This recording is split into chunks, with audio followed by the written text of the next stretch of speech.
Thank you, Comrade Osborne. As you were talking, we were joined by the country director of the Westminster Foundation for Democracy, WFD, my elder brother Joseph Mnyangabo. You're welcome.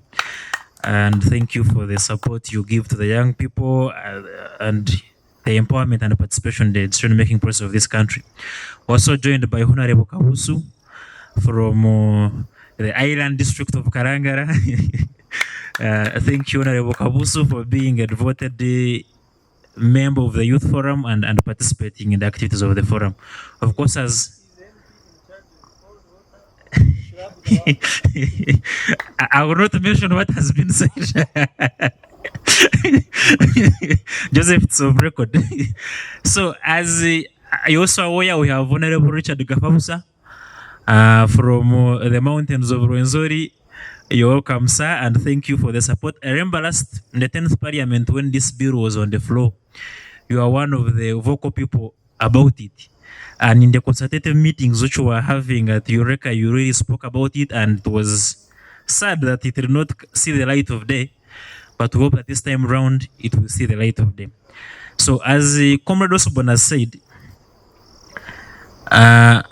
part of the demands of the young people in the 2016-2021 National Youth Manifesto was that there should be established a national graduate scheme.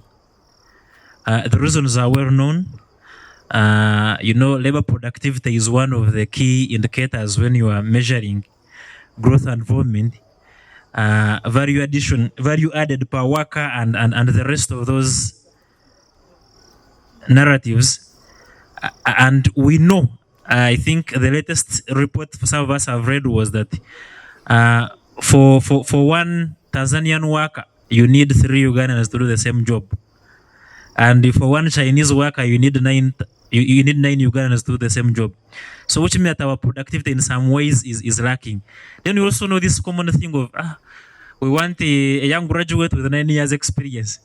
That issue of requesting for experience to push away potential applicants for jobs has also been a hindrance. And then also what we bring onto the job market, the value addition, the skill set most times lacks because of largely having a theoretical curriculum that focuses more on the theory as opposed to the to the practical aspects of it. That's why we have medical doctors who administer medicine made by some other people, pharmacists who only prescribe but cannot participate in the manufacturing of the medical products. Engineers who raise the red and yellow flags when we are constructing our roads instead of doing doing more than is needed. So the bill has always been seen as a critical aspect, and the object of the bill is to establish a national graduate scheme and designate a secretariat responsible for the administration of the scheme. That is the object of the bill, the National Graduate Scheme Bill. Other countries know what we know as the National Youth Service. So when you're talking about it, look at now that wider. I think Kenya has a National Youth Service, Nigeria has a National Youth Service, and then of course countries like South Korea and North Korea have the military aspect of it, where you go and spend some time in the military to be trained. Of course, some societies for issues of patriotism or nationalism and loving your country, which also in some ways correct. I want to believe for spending some time and such training will not be driving on pavements, and walkways would have some level of discipline because of that training.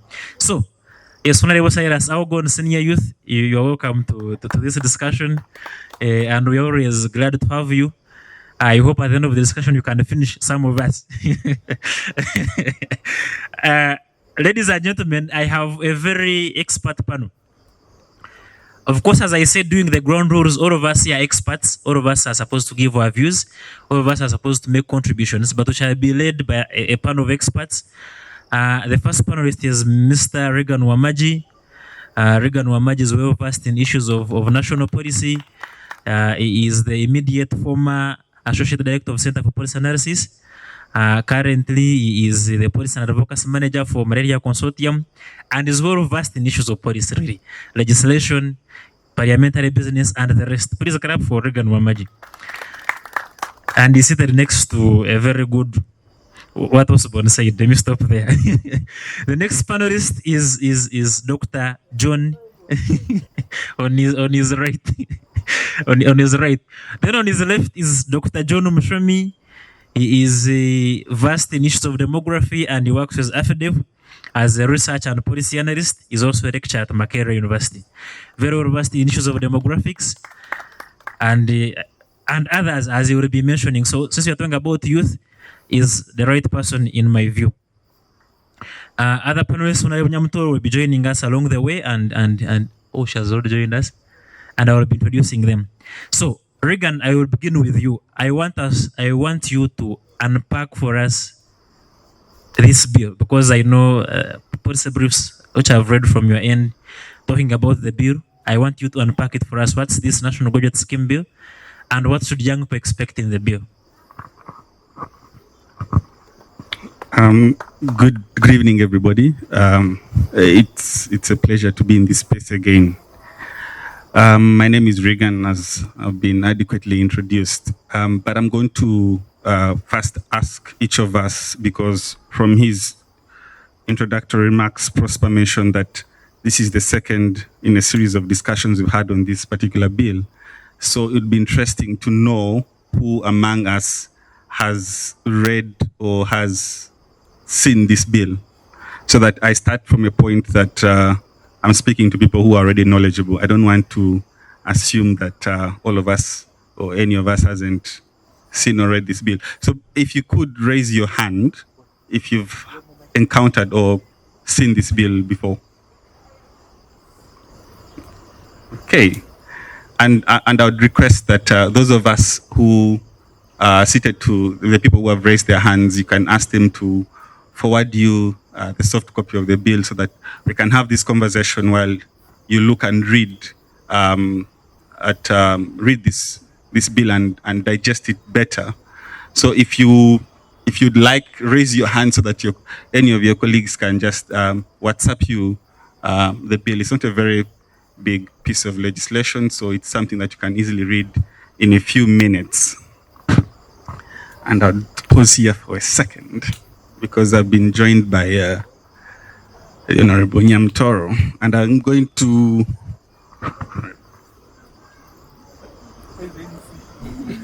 Regan, I wanted you to proceed and I introduce her later. Well, but anyway, since you've given me the chance, I want to welcome the Honorable Fiona Nyamutoro from NEBI. The Honorable Nyamutoro is the National Female Youth MP. So he is the president of Youth in Parliament, if I may say. She's also the chairperson of the Uganda Parliamentary Forum on Youth Affairs.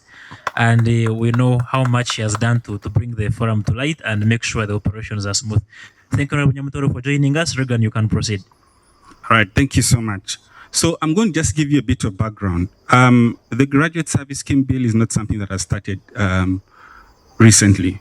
It is something that, it's a discussion, a conversation that we've had for several years now, right from the previous parliament when it was first introduced by the Honorable Majegere.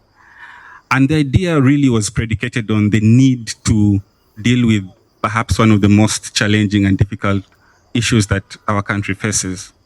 One, on how to deal with unemployment, youth unemployment to be exact, but also on how to optimize the huge number of young people that are graduating from our universities and other institutions of higher learning. And also to put or push this responsibility back to the government. Because as it stands now, while the government already is offering us education or an environment for us to learn, when it comes to how we end up, whether you've been on government, paid for by the government, where you end up is really your business. And that has been one of the biggest issues that we have to contend with. And I'm going to read you some statistics briefly for you to reflect on why, or the magnitude of the problem that we face, so that when I unpack the bill, you'll get to understand what it is essentially trying to cure. So the first issue is, and I'm sure Dr. John will talk about it, the issue of the rapidly expanding population that we have. at 3.2% per annum. So what this really means is that because we've had an imbalance between, our fertility and mortality rates, the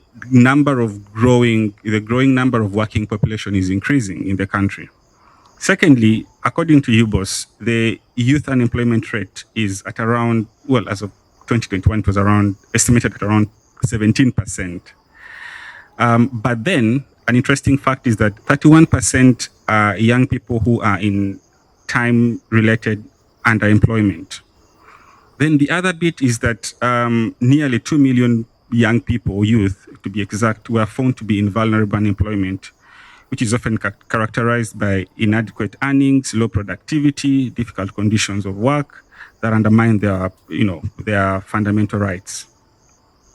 The other is that transforming the potential of this demographic challenge is into opportunities or dividend requires that we as a country develop and implement policies that, among other things, bolster the capacity of our population to be productive, but also strengthen our competitiveness, the competitiveness of our labor and working population. And so when you look at the Graduate Service Scheme Bill, it's just one of several interventions that have been proposed, because we've had similar or versions of this being implemented by the government and also the private sector, trying to see how do we skill our working population, how do we skill young people and the youth, and create a national character that is not just looking at white-collar job orientation, but one that can practically utilize their education, their resources to be more productive. And then the other thing is, how do we mobilize political commitment from government and all these ministries and departments to make sure that they're in the driving seat for this particular process? And so when you look at these issues that I've briefly highlighted, the idea then was that if we were to develop a graduate service scheme program that looks at making sure that as students graduate from school institutions of higher learning, can they first get their first orientation from a state-sponsored or guided program that allows them for a period of time, depending, could be 3 months or 6 months, to either through paid internship or programs in government or private sector entities, where they get to learn, they get to understand the dynamics of the workplace, but also to optimize some of the opportunities that are there. Some of us have been lucky that as soon as we got out of university, we got jobs. Many of us, our first point of proper formal employment or to understand what that looks like was through some of the graduate internship programs that we've had. And we've seen what they've done in shaping us into understanding what opportunities are there, how to build a resilient culture resilient work culture, but also to look at what opportunities are there. And so looking at the whole government infrastructure, you have all these local governments that are largely understaffed. You have all these private sector companies that when they want to employ you, everyone asks for someone who has experience, but no one is willing to be the first to offer you that experience. Yeah. And so the idea then was that if we get the government to create this program and make sure that it's mandatory, at least in some parts, for each graduate to be attached to a particular government agency or private sector company or any of the civil society organizations, and that when you graduate or when you're done with your internship, you get a certificate that qualifies you for future work. But also think about how do we incentivize private sector to be involved? Because again, the government can only create so many jobs. The number of graduates that we churn out cannot match the available. Even if we chose to fill up all the government ministries, agencies, there would still not be enough. And so for this to work, we'd have to have the private sector on board. So the question is, how do we coordinate and make sure that the private sector is on board? And that has to be a government-led program through the Ministry of Gender, Labour and Social Development in conjunction with the Ministry of Education and Sports. Then there are a couple of issues that we need to think about, again, within this bill. is that the question of who a graduate is, or because again, only a limited number of Ugandans go through university. Most of us, or most of our colleagues end up in other tertiary institutions, vocational training. So the issue of who do we define as a graduate? Yeah. The second thing is, if it's going to be compulsory, how do we enforce it? But also, why would you? I mean, there are people who might graduate and they don't want to go through that sort of program. So the question is, how do we make sure that we are not infringing on their liberties not to do so? So what incentives are we putting in place through this bill again, or through this program, that means that as soon as someone graduates, they're happy and willing to first go through this program? But also, what advantage do they get from having been part of going through this service scheme?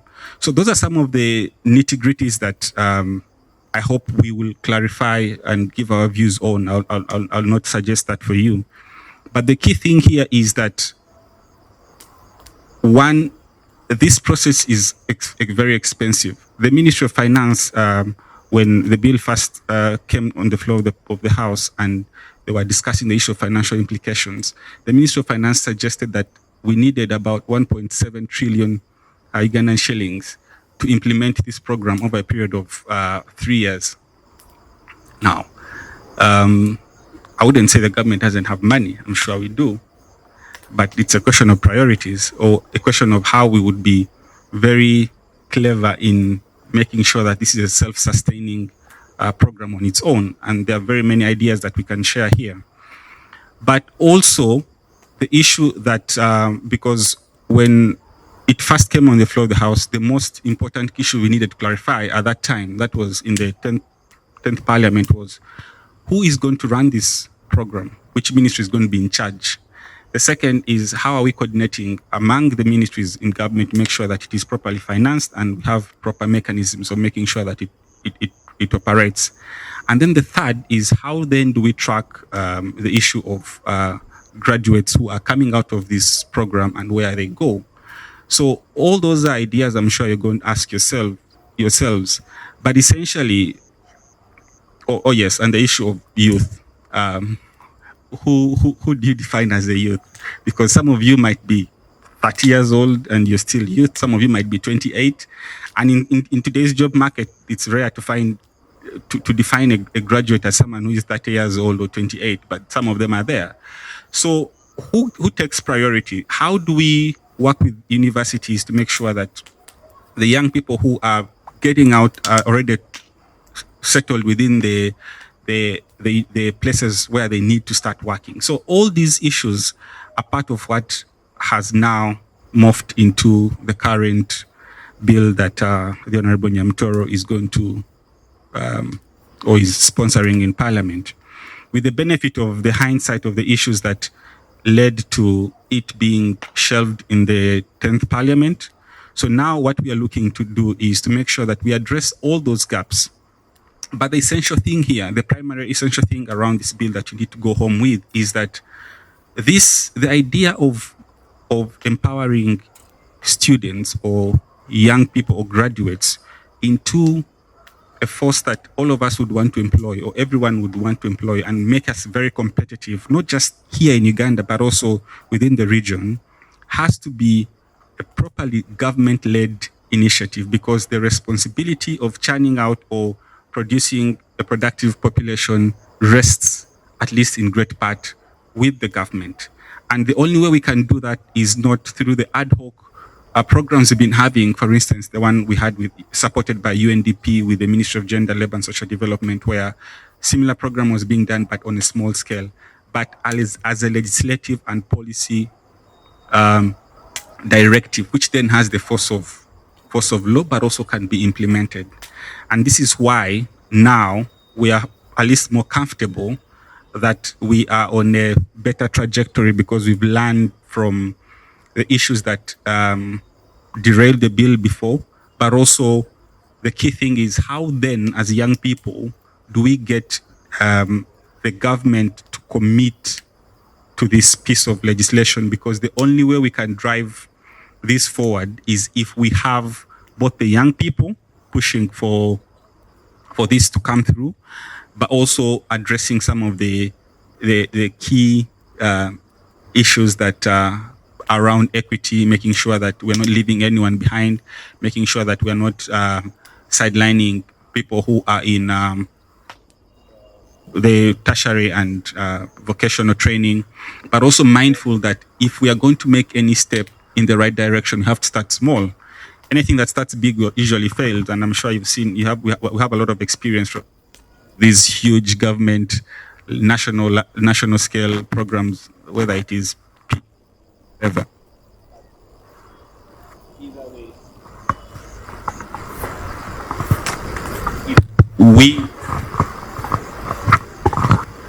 If we have to start, we have to agree on this on the scope of who should be part of this graduate scheme, and I'll leave that for the debate this evening. But again, for me to thank Honorable Nyamtoro for resurrecting what is a very important policy proposition for dealing with a very complex yet important issue that we are facing as a country. Thank you.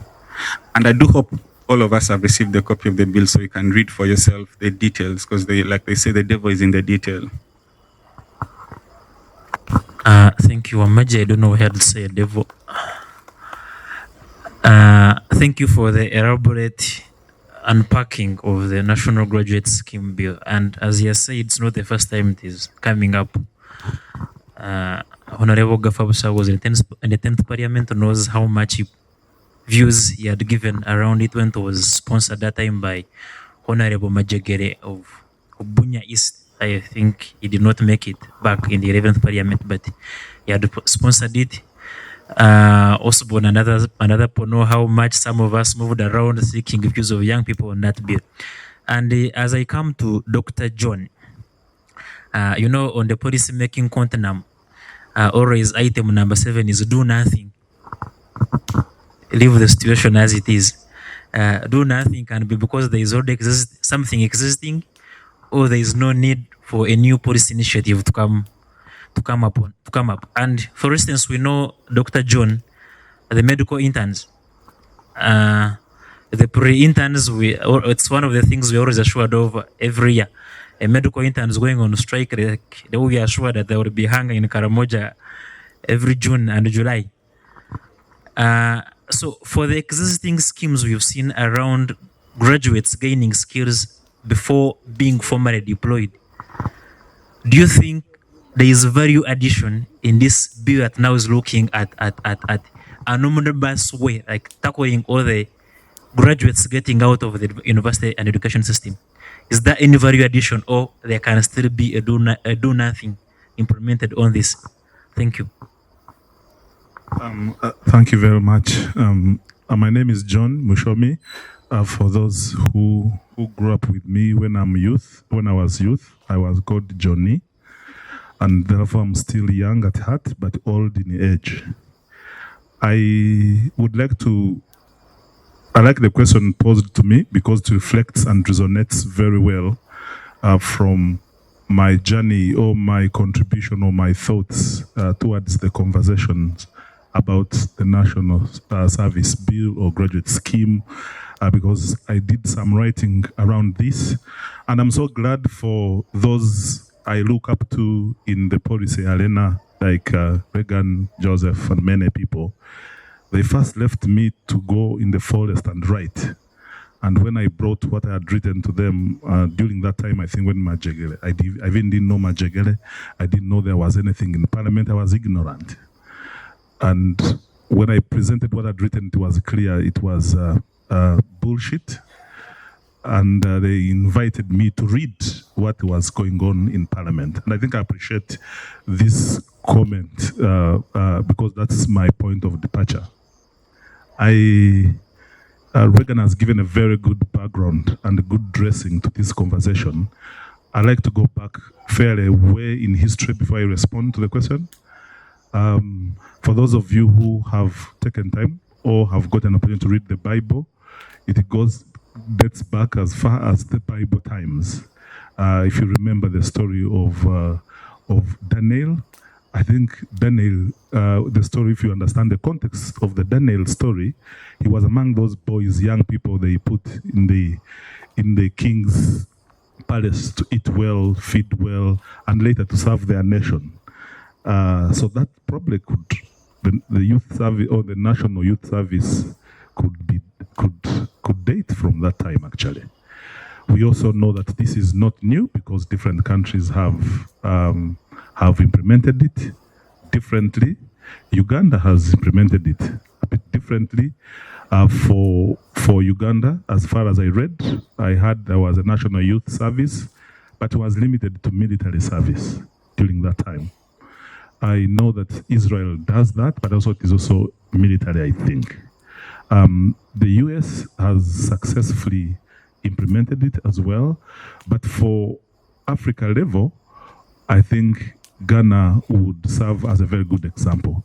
The Kenya Youth Service has found its own challenges like any African country, but Ghana seems to be a good example from what I was reading.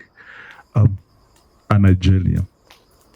So later, when I was given some information, I went to the parliamentary Hansard and I found members of parliament had visited some of these countries which had successfully implemented the bill.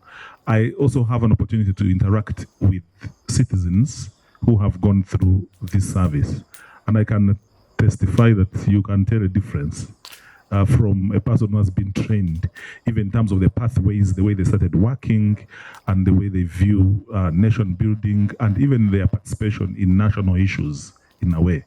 So it is such a rich idea that has a history to it, that has success stories to it, but also has huge failure stories to it. And maybe as we think about pushing this further, it would be interesting to think about investing in understanding where it has failed as well. I am a student of scale up and high impact practices. And in one of the conferences I attended, they dedicated a whole session and they called it a fail fest, to just take time to understand what has failed and what has not worked. We usually want to take time to understand what has worked. But I think with this wonderful thing, I remember telling my colleagues, when I heard about it, I came to friends and I said, if Uganda implemented this, it would solve all our problems within one silver bullet. If this was implemented. And I was told about the financial implication, and I went back to reading to try to answer the question of financial implication. I was also asked a question of what new does this bill bring on what is existing, and that's a question I've been asked to respond to. In addition to a few statistics that Reagan has started with, I take note that I was just reading through. I asked ChatGPT. I didn't agree with it when I was coming here. I asked ChatGPT and asked ChatGPT, tell me how many people graduate in Uganda every year. So it gave me about 300,000, and I didn't agree. Then I asked the second question, ChatGPT, please tell me how many people in Uganda are not in education, not in employment, and not in training. We don't know where they are. ChatGPT also, I didn't agree because it gave me 13%, but later I found that about 5 different sources give different percentages, but one or both or in the middle, there is a message they actually have. But there is a whooping, from the sources I got, a whooping 7 to 10 million Ugandans every year are not in education, not in training, and they are not working. That is a problem enough. Let's put it aside. That means we're remaining with about another 35 who are working, let alone pretending to work and government pretending to pay them. I I thought that away from the 10 million, could this bill solve the remaining percentage, which has the skills, not necessarily skills, but which has graduated? We begin from the bare minimum, graduated. In the bill, there are some words that are used, and I thought I would begin with quick definitions of what that means. A graduate. A graduate does not necessarily mean in the bill a university graduate. You can graduate from a certificate. You can be a certificate graduate, a diploma graduate, or a university graduate. So it gives clear definitions of what it means by graduates. But when you put them together, we have about 400,000 or thereabout every year that are churned out from either certificate institutions or diploma institutions or universities. So we have about 400 to 500 every year. So you have numbers you are working with. I learned from experience that there are two things in life and there is nothing in between. You either use evidence or you use witchcraft to take a decision. There is nothing in between evidence and no evidence. You either use witchcraft or imagination or evidence. So the 400 to 500 is already some evidence to work with if this would be done. So we're not speaking out of the air. We are saying we can know the numbers to work with and then calculate the amounts that we think about, including the amounts this bill can actually cost in a way. And I think Regan has mentioned it. Let me begin let me add one experience I shared yesterday and has been agreed. The National Population Council has been running a conference for the last 3 days. It gathered different people participating, and every year they run what we call a demographic dividend seminar. They run what we call a demographic dividend seminar, and they come up with declarations. So one of the declarations that we signed out yesterday, after 3 days of deliberation, that was overwhelmingly welcomed by over 200 people in the room, of which 3/4 were young people, because we picked them from universities, so that I get one example that demonstrates the National Service Bill, what it can do, and the value addition it can actually do. Having participated in doing the write-up of the National Service Bill, I thought it would, from my policy ignorance, I thought we would have it in 6 months. Anyone who reads English and read it, I thought they would just call and a meeting or two and the bill is passed. Because in itself, I thought it was as smart, as clean, as self-explanatory as it is. I learned that it is not as I expected. So I think out of anger, I chose to create a piece of a national service bill and proposed it to government of Uganda in Makerere University under the Research Innovation Fund. So every year, government of Uganda gives Makerere University 4 billion, and they invite innovations from staff members so that they can fund these innovations. And quite a lot has been done. So I got together a team of colleagues. I caught colleagues, other people from ministries, departments, and agencies, and I got a piece of the write-up, and I said, let me demonstrate this using my department that I teach. And I teach in the Department of Population Studies. Every year, we graduate about 100 of them. And we know where they go. They go and serve, literally, they go and serve in the planning units in their districts. So our proposal to government of Uganda through Makerere University was that get this group of graduates of population studies. We know what we equip them with. We equip them with data collection, data analysis that can inform planning. Because we learned that the problem we have is lack of data at subnational level. We have data at regional and national level, but usually we find data lacking at national level. We don't know how many young people, we don't know the actual definition of them, we don't know where they are, how they are doing. So we thought this would contribute towards this. It did not see the day, so it was not funded. I did not give up, and yesterday we mooted this proposal, and it was overwhelmingly agreed that National Population Council will take this over this idea, and we will get all graduates every year, train them for 3 weeks, send them to their districts for a period of 1 year.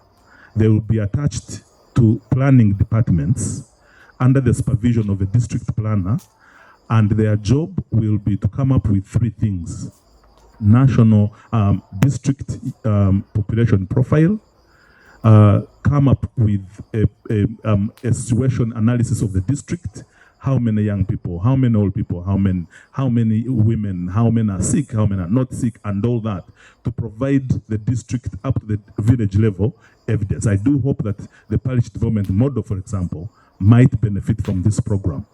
So we have agreed that this will be implemented, and every year through the National Planning Council and the National Planning Authority, we are 100% sure that all students who graduate with a degree in population studies will be assured of the job for 1 year. Before we finished explaining this, youth stood up in the room and started yelling and clapping hands. And for me, that was the intensity of appreciation. It's a simple message of saying, we have solved experience. They normally ask us for experience. Our graduates of population studies will have a 1 year experience. I want to imagine if you did internship, if you took a year with a district planner, I'm sure your character, your way of life, there are things you would appreciate. So I think by the end of the year, these would be transformed citizens, so to say.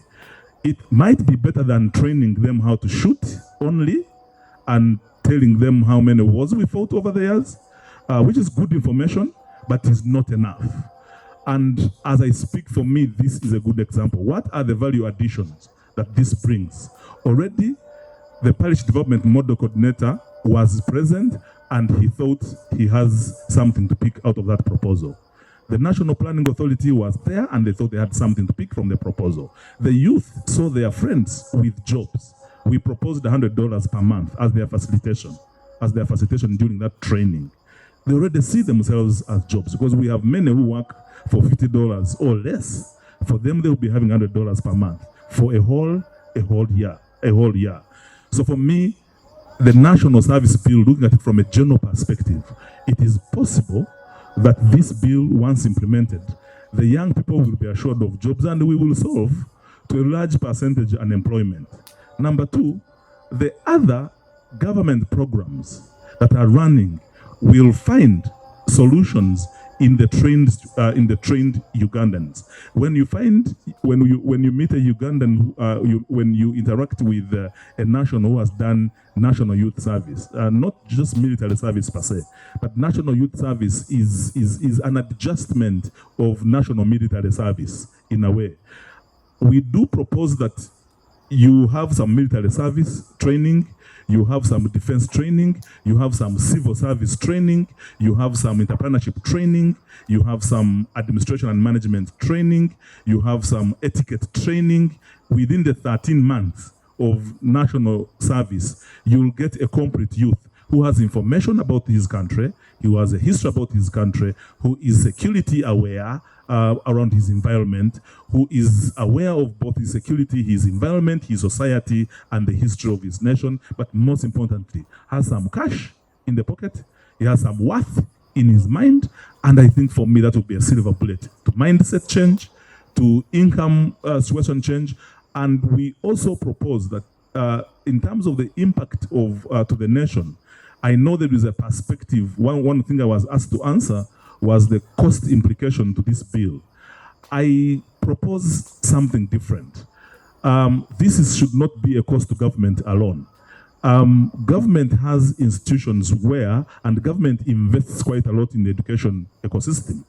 I do think by the time you graduate with either a certificate or a diploma or a degree, there is some money that government has invested in you. Therefore, if Uganda breweries wants 100 graduates to come and spend 1 year as interns, I think Uganda breweries should pay some money to government. Over and above giving them an allowance, I think government of Uganda can look at this as also some source of income. apart from government institutions, all private institutions would be required to offer some money for every Ugandan that Uganda has trained up to a degree or a diploma or a certificate, to appreciate the government for having invested in this individual, not just taking them and saying we are giving them skills. They are giving you time, they are giving you their time, they are giving you your skills, and government of Uganda is also contributing to your business. So just like we pay taxes, I think for me the institution that will be taking on our citizens could pay some money to government for training.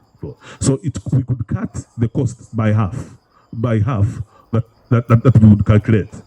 So for me, the rest of the running programs would find a solution. Another value addition I propose in the write-up that I did some time back, I thought that government of Uganda has had many failure programs for youth. Beginning with the Ntandikwa scheme, there are so many that have failed or that have found challenges. My thinking is that just like we wait for graduation, we are only extending a gate of exit into work world after the 13 months of national service.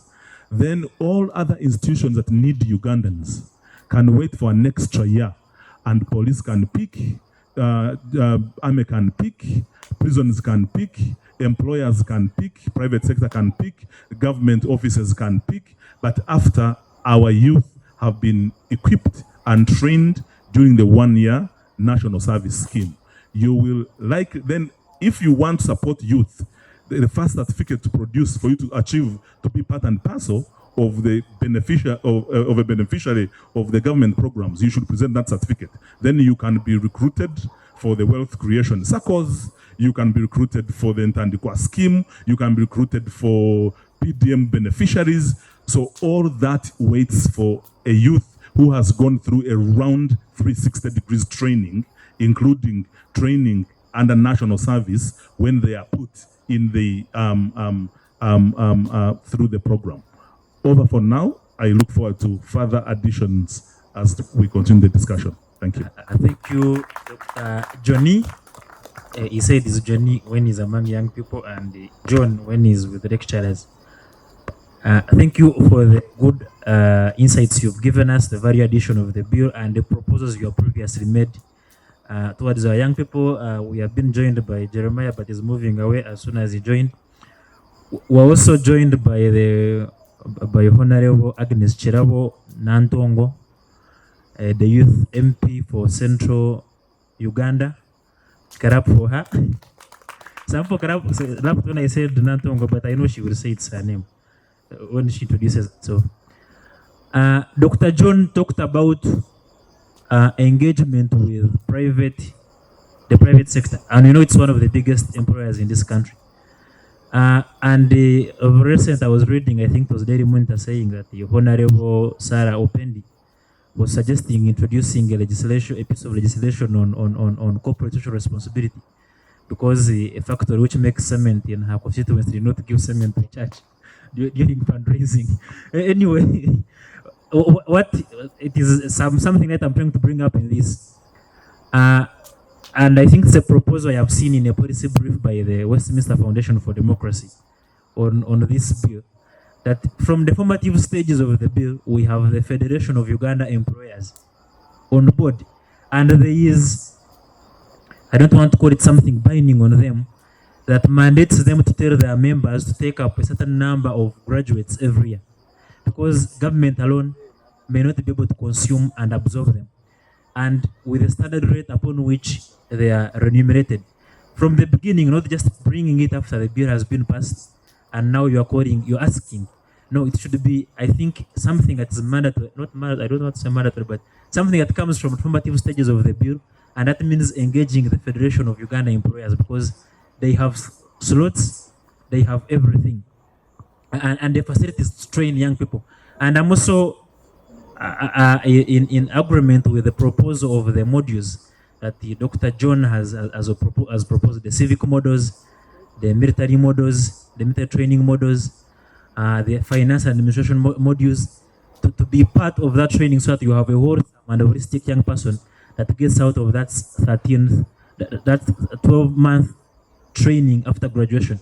And of course, also their suggestion of a certificate is already included, that once you get out, you are issued a certificate showing you took part in the program, and that certificate waives that requirement for experience. You know, when they say once someone, a graduate of 20 years, a graduate who's aged 20 years but with 7 years experience. So you imagine if they graduated at 13 years also.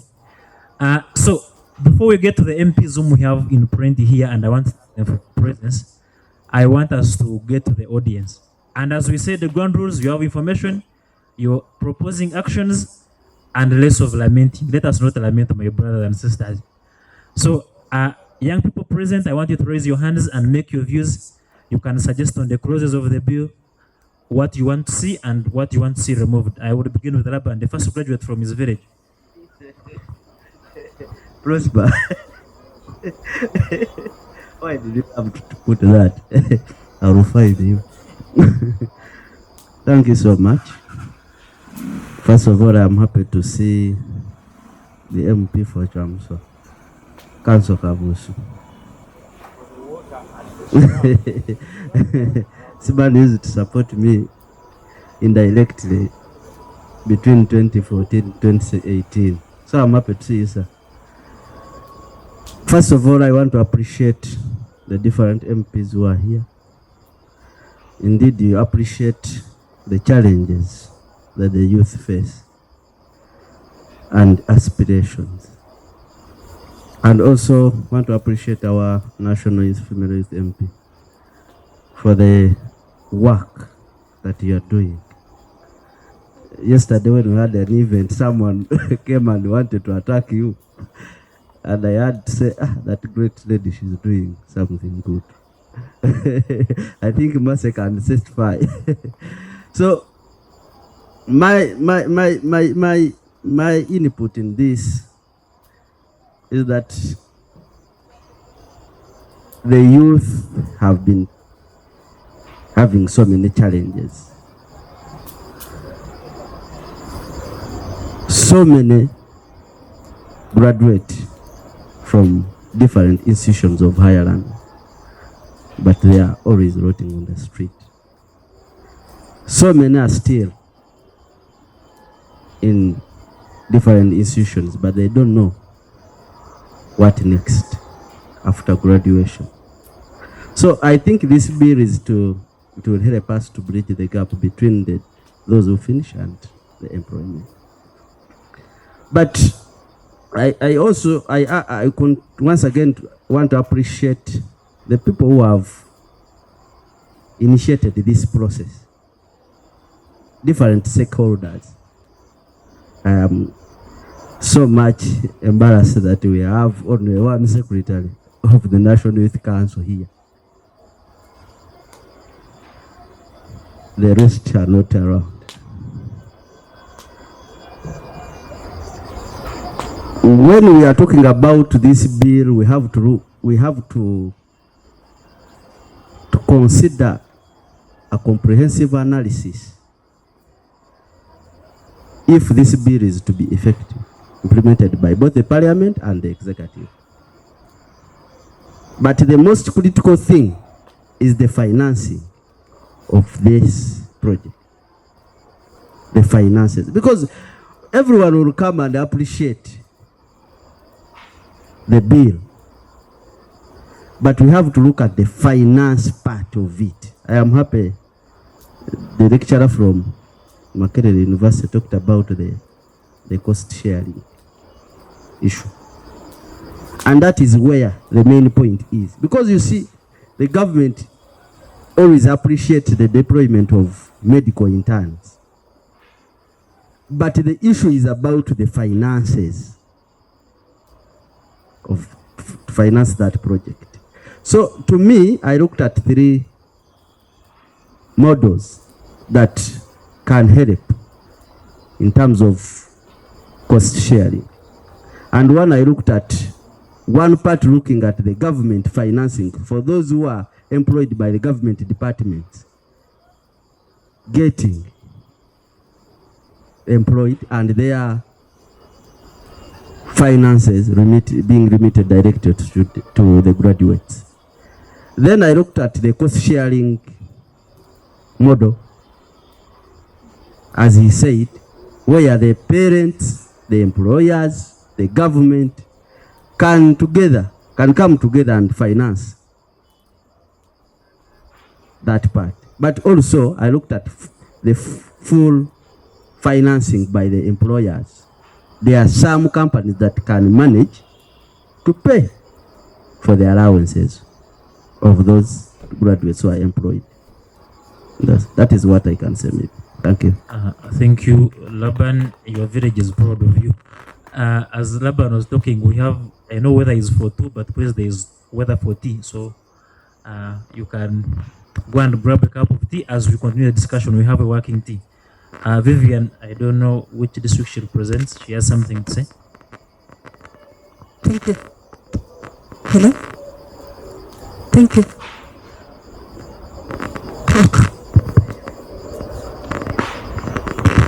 Thank you so much. I'm Vivian Kawasinga from the National Youth Council. I represent the lovely district of Kayunga. So I have three things to talk about. One is on the issue of recruitment, especially on international students. For example, if I finish my senior 6 and I went maybe to Kenya to do my degree, if you look at one of the penalties, if you do not have this certificate, you'll not be able to work in any government organization. So you need the certificate. So the universities in Uganda will be sending lists of graduates that will be graduating to the scheme. So they are already there. On an issue of an international student, let me say I graduated not in Uganda. How do I be recruited into such a scheme? Is there maybe an online platform that I can maybe register on and I get a recommendation from my school, which is not within the country? I think that is an issue that is silent about it. Then another one is on inclusivity. Johnny talked about it. For example, if you look at the definition of a graduate in the bill, is only a university graduate with a bachelor's degree. I have a lot of friends that have graduated with diplomas and certificates, and I believe they would also want to benefit out of it. So it's something that is also silent about it. Then the last thing is on the issue of what the scheme is really going to be providing. If you look at the major aspects that we are talking about, they are two: getting the employable skills and also being able to self-employ yourself. On an issue that I do not want to be placed into maybe an organization to intern for a full year, because maybe I have done an internship during my second year and I maybe didn't like it. For example, I'm an accountant, but I did my internship under product and pricing, which is marketing, and maybe I didn't like it. I have a feeling that there are high chances that within that 1 year, the placement that will put me in a private organization, a government organization, might not go as I want it to go.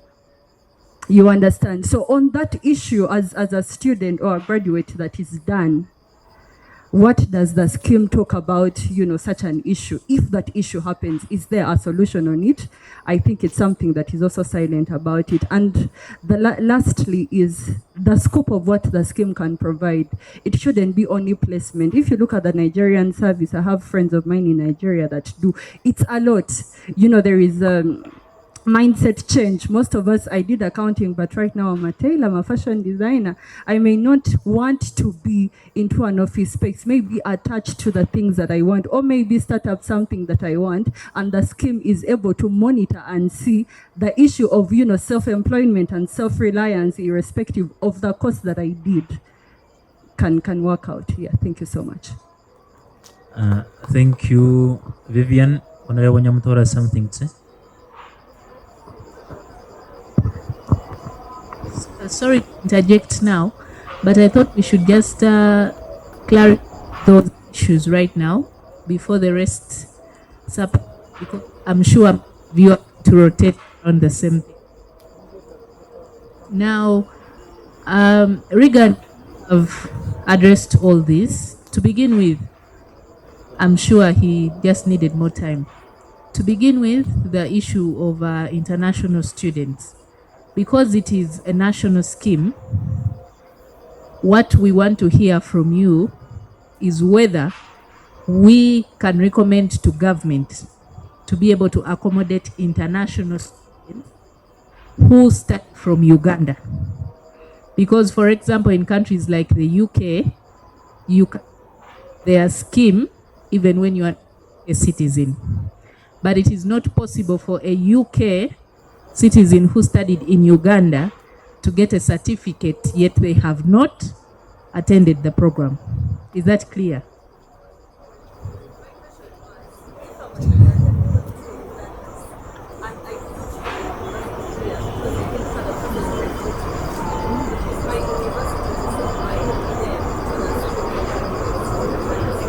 No, yes, I got you very well. What that means is that if you are a Ugandan who has not studied here, unless you come and apply yourself to be part of the scheme, you do not automatically qualify.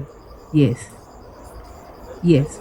The greatest question there has always been on international students who study here and would love to have the certificate presented elsewhere. Yeah. Secondly, on the issue on what else does the scheme provide except deployment and employability is what Mr. John here was trying to address.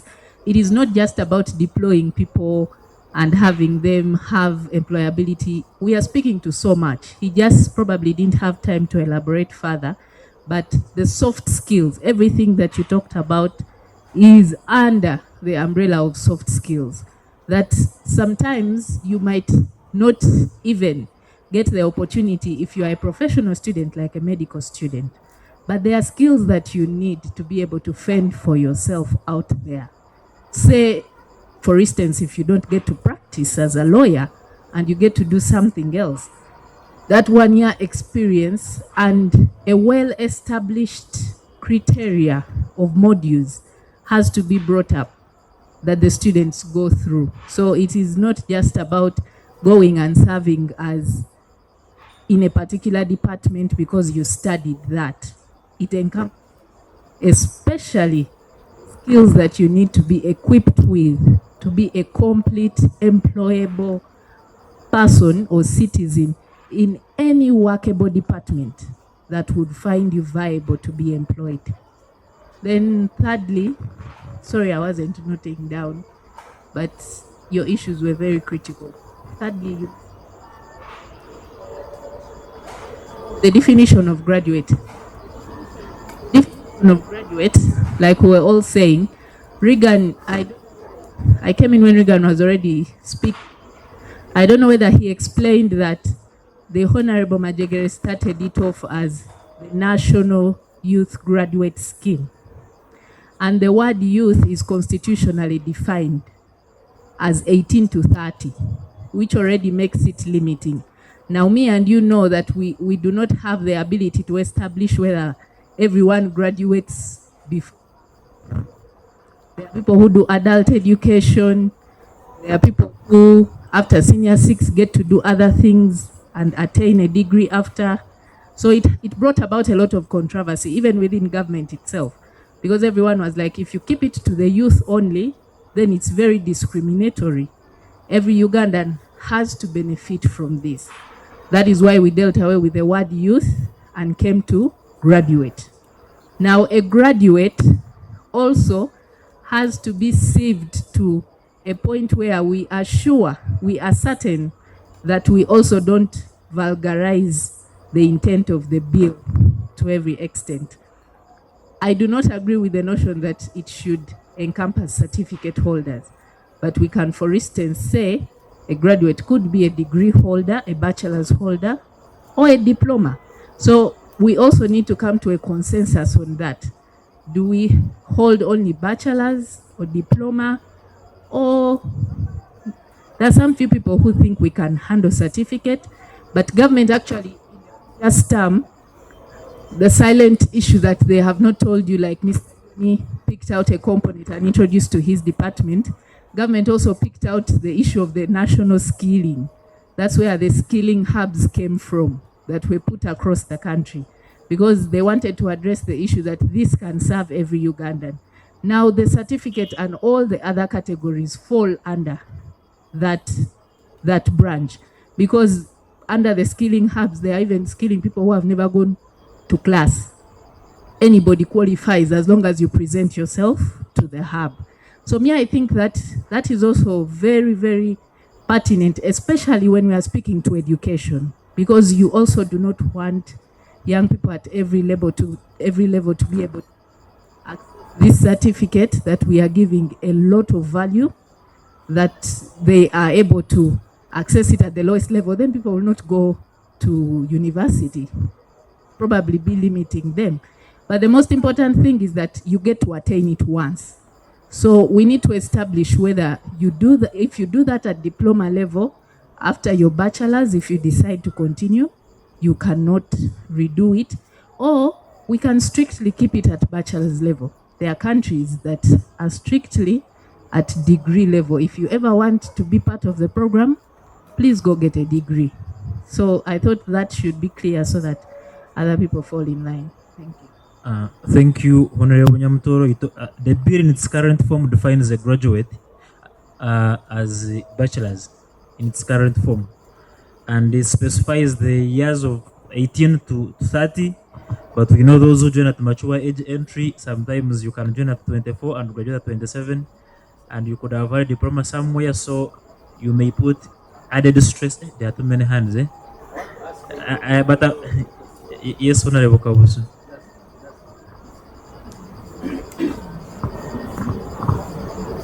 Honorable colleagues and the young people, or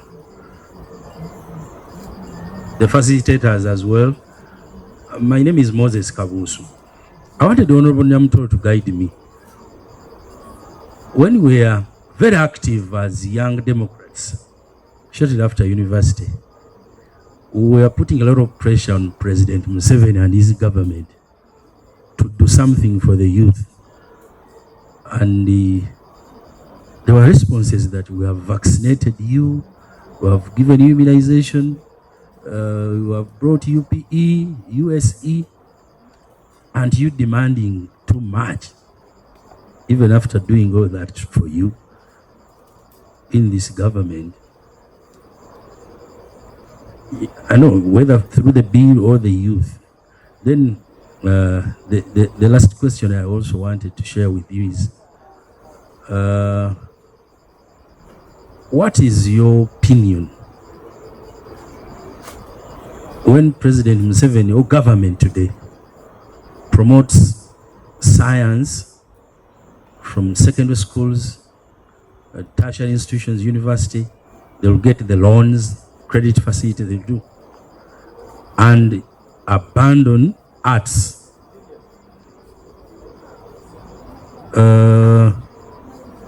Would those people still, who have benefited from all that platform given by government, also be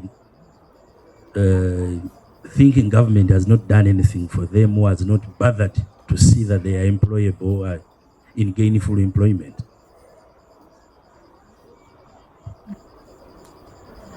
So, what's wrong with this microphone? As a young leader, it's very unfortunate to say that any notion that involves the young people fighting for what rightfully belongs to them in this country and Africa at large as a continent is always something that is welcomed with resistance. We have to always put up a lot of hurdles to prove ourselves that we deserve this.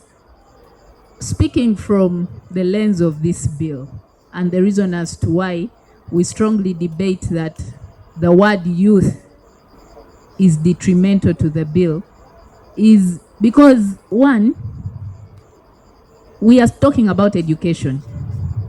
The young people don't get to dictate at what level does somebody stop attaining knowledge. It is open to everybody. Ourselves, we keep saying education has no limit. Secondly, it is also unavoidable that majority of the beneficiaries are obviously going to be young people, because that is the phase of life. You go through school when you are young. So this bill is not just geared towards the youth. This bill is actually speaking to the education sector, and secondly, the output, which is the quality of the citizens, which I think all of us should be able to welcome. Now that is something that we all need to embrace as citizens of Uganda without even thinking that the youth are demanding for so much or not. It benefits each and everyone directly and indirectly. The employer is a beneficiary who doesn't want to employ well productive and effective citizens. The employee is also a beneficiary, as Mr. John was explaining. So I think from that understanding, it levels all the notions that are out saying the young people are demanding for so much that they don't deserve. And then secondly, about government supporting science over the arts. I would say when it comes to some sectors, and this he asked for my personal opinion, for instance, medicine.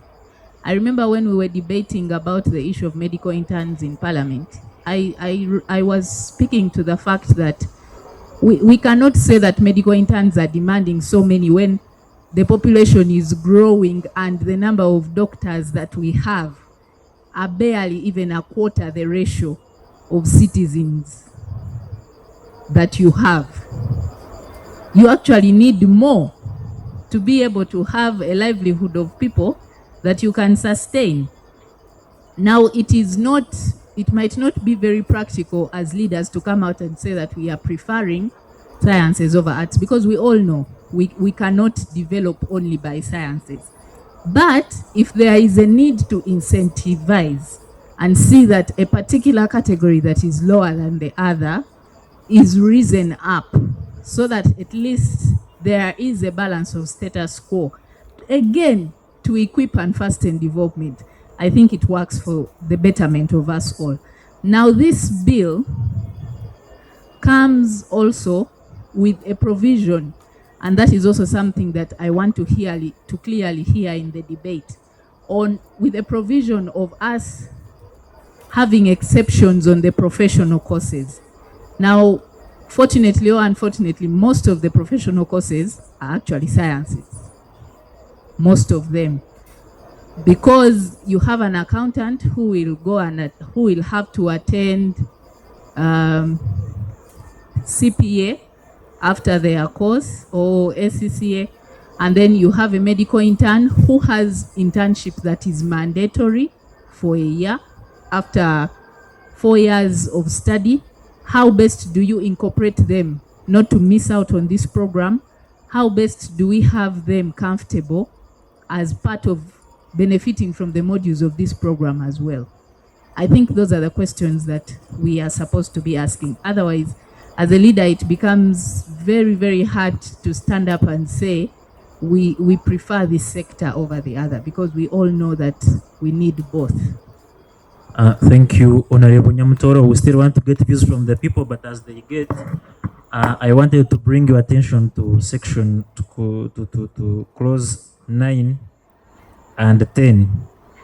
9 is a notification of the Secretariat that the university shall forward to the Secretariat a list of all graduates of each academic year as soon as practicable, but in any case not later than the end of the particular academic year to which this list relates. I think we're in a meeting together, Honorable Nyamutoro, we talked about lack of a graduate register. Like, we don't have a graduate register in Uganda to know Paul left IU this year, Reagan left Makerere University this year.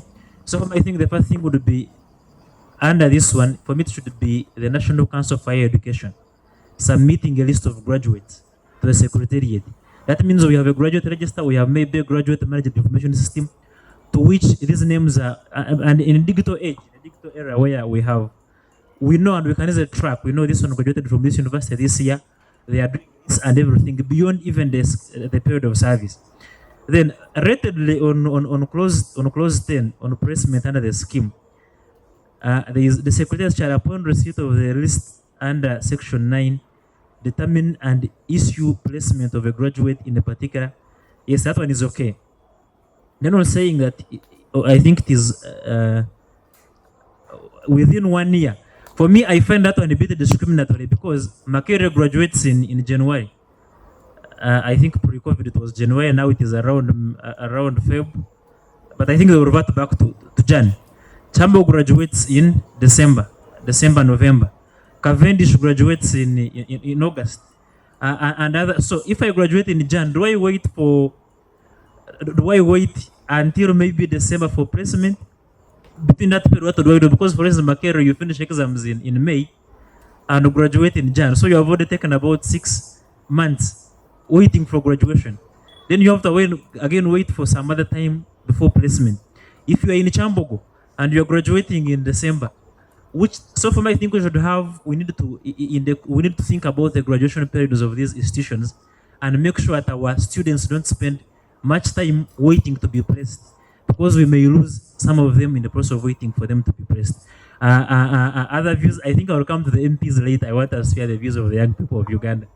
Honorable Cyrus, let's first hear some views and then I come to you. Okay, let me get Honorable Cyrus and come to you. Okay, my view is that one, when you talk about the issues you just raised, the ministers provide regulations. So regulations treat that what? Gap. Because they help to activate the law. So they will do it properly. Those are the details. And then somebody was talking about the issue of the students who study abroad. I think the only issue is about us redefining who is a graduate. Include those who have studied from outside Uganda. And it will cure that what? Problem. For us politicians, they always ask for equivalent. The equivalent of S6, equivalent a degree which you have got from outside, and then it qualifies to be the one of Uganda. So National Council of Sports, and not sports but higher education, can also handle that. I think they have those things. So I just wanted to cross. Thank you so much.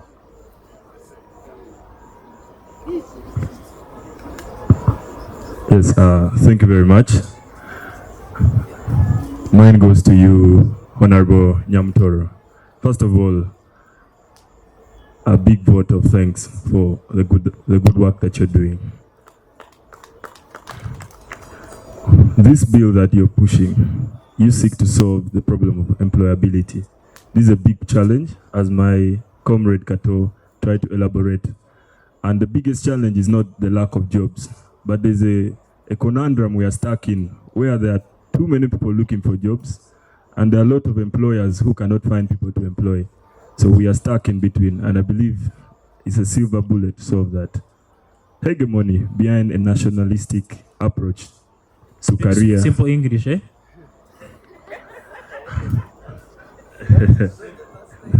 It's not the first time. Building youth, behind national agenda, I think it's something that you will shoot with this bill as well. And finally, issues around mindset change. Recently, a report was released on the performance of government, and mindset change was one of the least performing items. I think that is something that we can structurally improve with these policies. So thank you very much, Honorable Nyamtoro. We are behind you, and we are always following the great work that you do.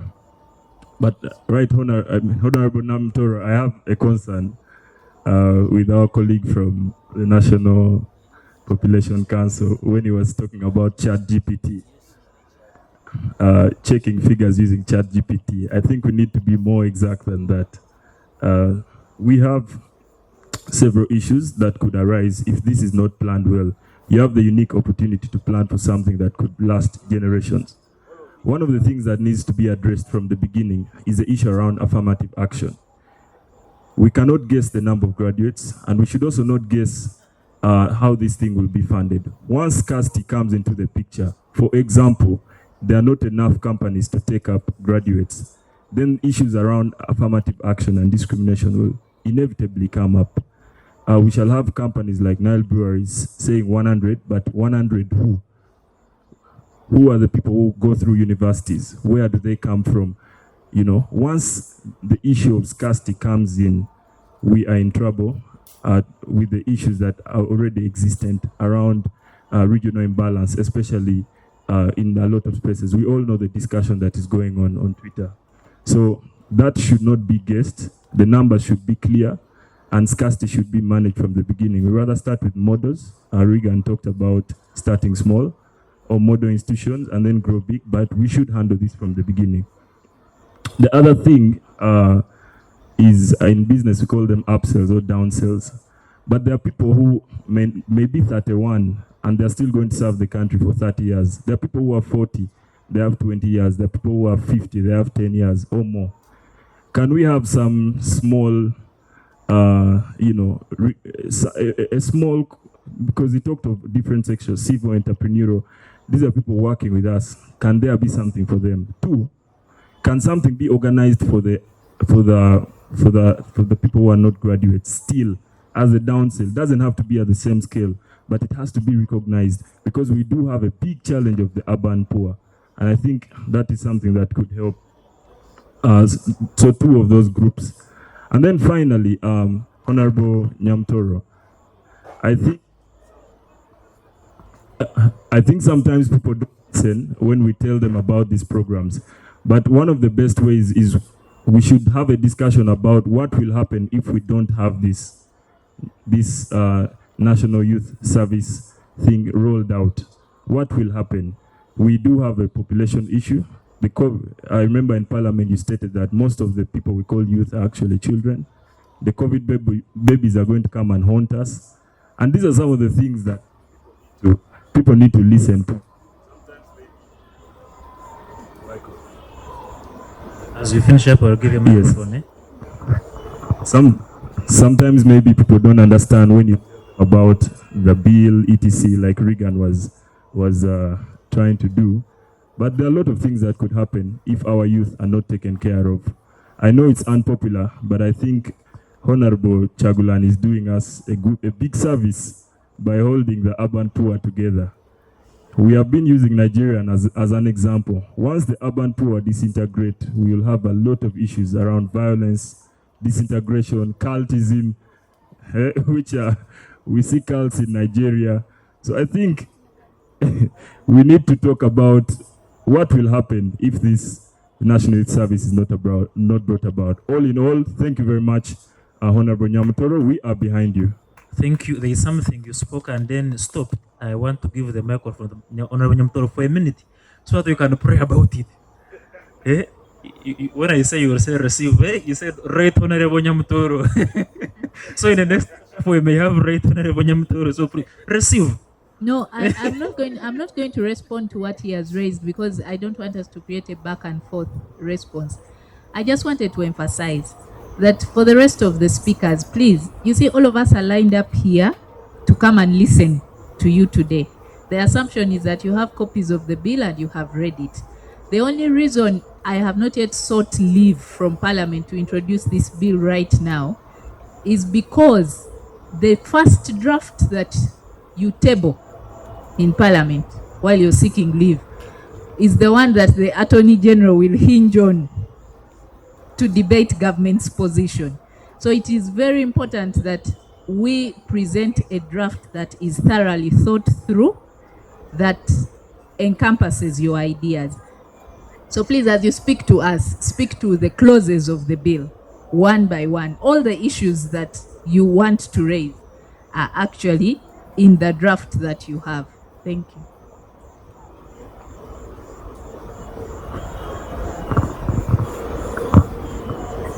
Thank you so much. My name is Mercy Lakisa once again, Secretary of Female Affairs. For someone is saying I should add doctor. Okay, my name is Dr. Mercy Lakisa, and my submission is going to base a lot in the medical field. As a medical personnel, Honorable Nyamutoro actually raised something that I was really looking at. That's clause 3. It talks about application, and part 2 of it says that this act shall not apply to a graduate whose professional accomplishment requires a requisite short-term postgraduate training. This is directly pointing to, if I'm to be maybe clear or give an example to the medical professionals, but also I want us to appreciate the fact that if you walk into a health facility a health center, 3, 4. Most of the people that are actually employed there are not degree holders. The nurses we have are certificate holders. Those are the biggest number of professionals that are actually employed by government. Now, I also know that for you to progress as a nurse, you must have had like 3 years, 2 years of experience to go for a diploma course. Now, 2 years of experience means that you are actually going to look for employment where you do not have where to be placed. So when I look at this clause, maybe we don't have to be so strict and say shall not. I don't know if inserting a may not apply. I don't know. I am not, I don't draft laws and policies, but I would want us to put into consideration that particular group, the way it's mandatory for medical doctors to go through training for 1 year. Maybe in this clause, we can find a way of making a particular clustering certain professions that we cannot exactly do without and include them in this training. If I'm to be direct, certificate holders need 3 years of experience in the field of employment before they can apply for a diploma. And you know, before you get to a graduate, to a bachelor's, you must have gone through a diploma for like 3 years, 2 to 3 years. And secondly, when Reagan was making a submission, he raised the question of how do we spice up this bill? How do we make it something that, oh, when I finish I'll be excited to go for this training for a year. Now, when Vivian was speaking, Vivian, you are in finance. I expected you to actually be like, you know, there's so much, there's mindset change, yes, there's experience, but how about the professional qualifications that you need to occupy some of those offices? You know that as an accountant, those papers that Honorable Nyamatoro talked about, you may not be able to get certain jobs if you don't go for the CPA, ACCA, you know? You might as well sit there and be trained for 3 years, but you won't progress. So how about government, or how about we think about putting in like a retention kind of policy or provision for funding relevant professional qualifications? Let's say you have UMI. How do we actually get them on board? And we already know that government sponsors people at university level, even at master's levels they do. How about we look at some of those opportunities and find a way of fixing it in this bill, such that at the end of it all, we actually have some opportunities that are up for grabs to further your education. And I think Dr. Johnny mentioned a lot, talked a lot as far as spicing this is concerned. Yeah, those were my major areas of concern. Thank you, Dr. Lakisa.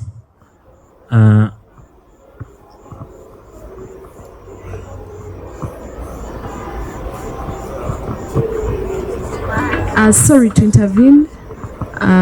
Good evening, everyone. I have a suggestion, Prosper. How about we go through this entire bill, reading clause by clause, so that we do not skip some, which we could really want to comment about. We might end up leaving out some important clauses, which our youth leaders could contribute or add on them. How about, there are only 17 clauses. We can do this quickly. We go like one by one, we read it through, then we get contributions to it, then we move forward. Do we have the bill? Do you have the bill on your phones? I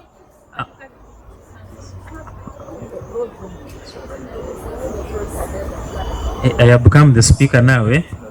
I receive and claim, but I hope you also have it so that you can follow with me, and I will try to be as fast as I can so that we really don't waste time. Yes, Honorable Cyrus, maybe a minute.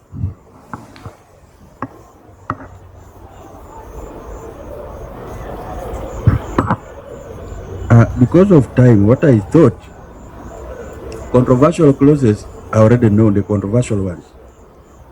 And while we received the presentation from Reagan, I think he already hinted on some of the issues. And in the tennis parliament, when they were debating this particular bill, I was there.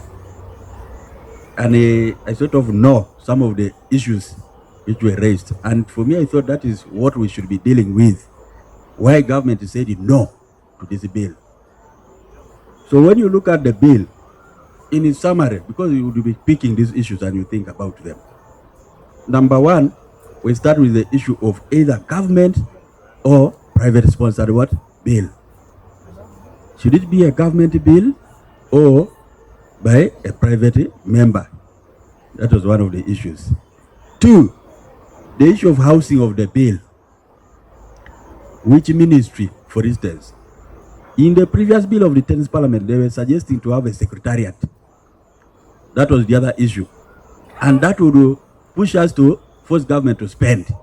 That was a controversial matter. The next issue was about either voluntary or mandatory. So are you going to force people that you must get this to this service or not? The Constitution says labor should be voluntary and paid for. Here we are trying to say you must do what?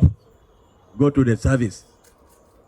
And you are talking of a stipend. If you are talking of a stipend, who pays? If it's a private sector thing, who pays? Those are some of the questions. Because for me, I thought we would just highlight the controversial what?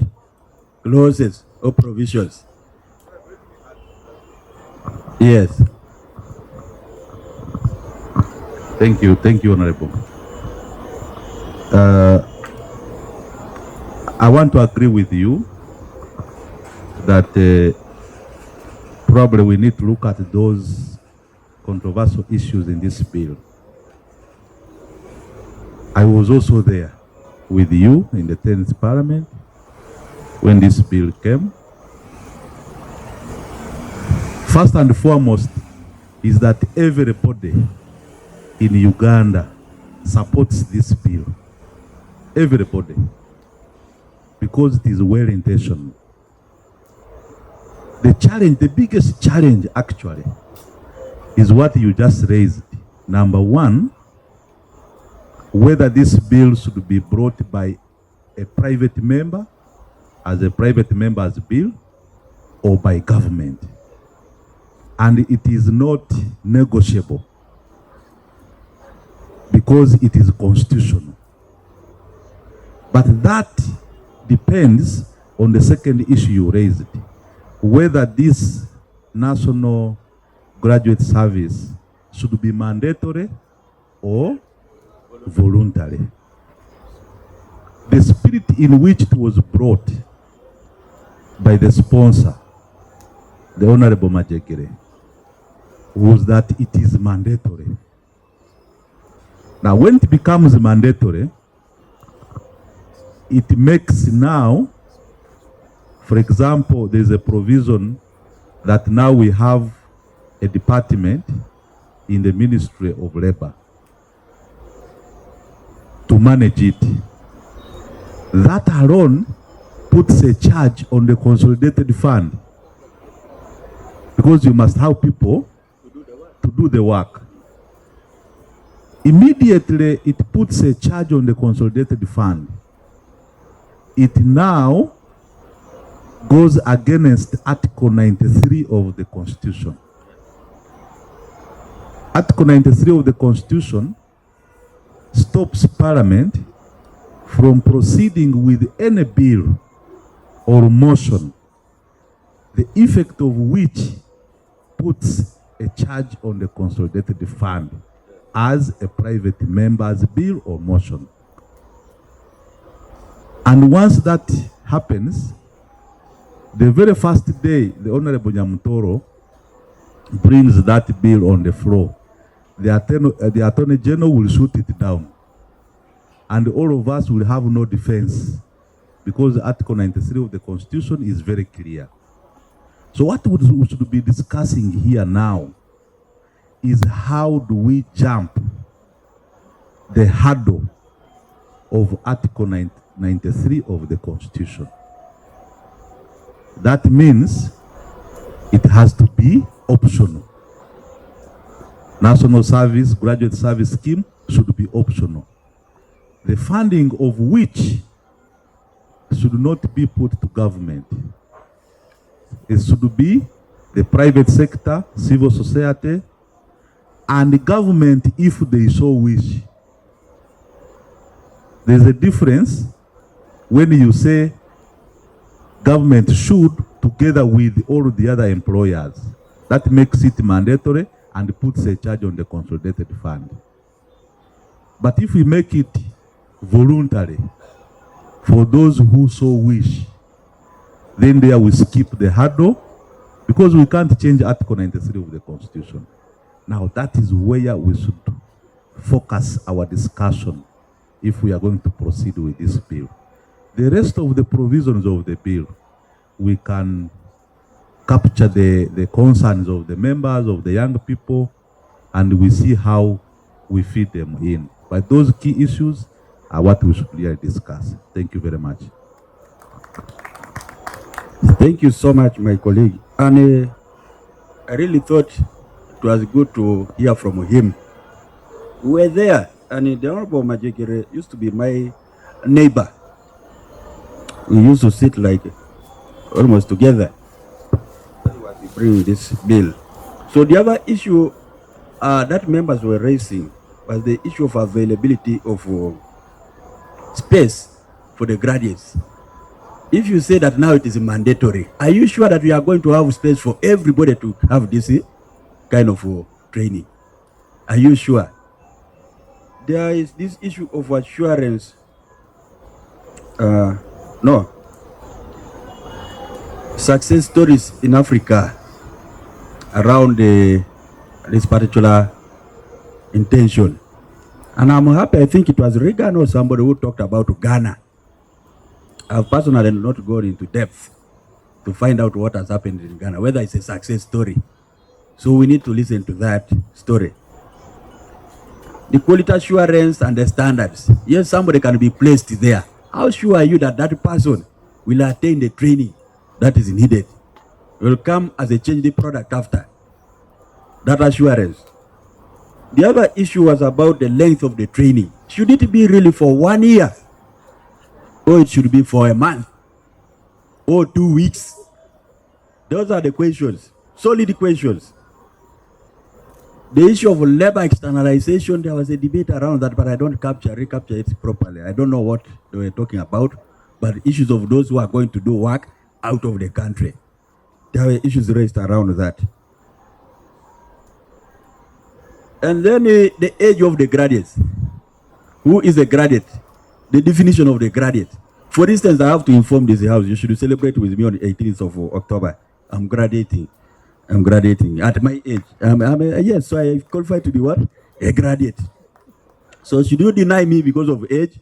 When I've really been there, I was discussing with the people of your age, and I managed to discuss with them favorably, and I passed the papers. Now I'm going to graduate. So what happens? The other issue was the consultative process. We needed to get the input from the youth, which I think we are doing now. So I want to congratulate Honorable Fiona. This is the kind of process that we need. We want to hear from the users themselves. It's very, very important. Input from the youth, input from the private sector, the trade unions, government itself, the donors. What do they think about this whole thing? And then are there going to be like any tax incentives to employers who are going to support the youth? Those are some of the questions. Equating of qualifications acquired abroad. I think somebody raised this. If I went and studied in Juba, and I tell you that I have my master in business administration, can I be placed in Kampala? If I am from Congo, and I have qualified from Makerere University here, can I also be placed here? I want to remind this house that it recently had a debate on the competitions bill. So, was it competitions of veterinary? Veterinary, I think, something on veterinary. So for me, I was saying, if somebody within East Africa wants to acquire a practicing certificate as a vet, and he's not a Ugandan, he's maybe a Kenyan, he should be allowed to get it from here. But some people were saying, no, let's restrict this to only Ugandans. So where are we going? Those are some of the issues. So the debate is larger than what you see. So the other issue was sanctions for those that fail to take up the service. What will you do? If I say I don't want, are you going to take me to the cells? Or you are going to charge some money on a monthly basis because I've failed to go and do the attachment? So legislation is not a simple thing. But all in all, I think it was very important that we highlight some of the issues. Because I remember when the Honorable Majigiri brought up this issue, the minister by then raised concerns. They said the constitution does not allow you to make labor a mandatory thing. It should be voluntary and paid for. For you are going to say it is mandatory, and then who gives the payment? What happens? Issues of the stipend that the secretariat will pay. When you say the secretariat, that means you are pushing government to spend. And I'm happy. My colleague has touched on it. I think we need to maneuver through this. Of course, the best would be for government to bring up this bill. And constitutionally, government is mandated. They are supposed to. In South Africa, I was benchmarking on the legal aid. Those people always tell you on everything. Our lack was that our issue was captured in the constitution. Whatever is in the constitution is seriously respected. So I think for us in Uganda, that is one thing that we need to work on. Respect for the constitution. So I wanted to just instigate debate. I would think that let us not veer off the road. Let's not bring up all the stories. Let's focus on the real animal. Dissect it, remove the skin, then we roast it. There we can eat together. Thank you.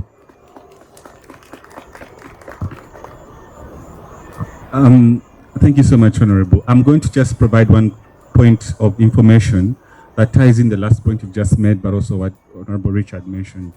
So last, in the 10th Parliament, when all the issues discussed came up, the Deputy Speaker then, Right Honorable Jacob Olanya, asked the mover of the bill, the Attorney General, the Ministry of Gender, the Ministry of Finance, and the Committee on Gender to sit and harmonize all these issues.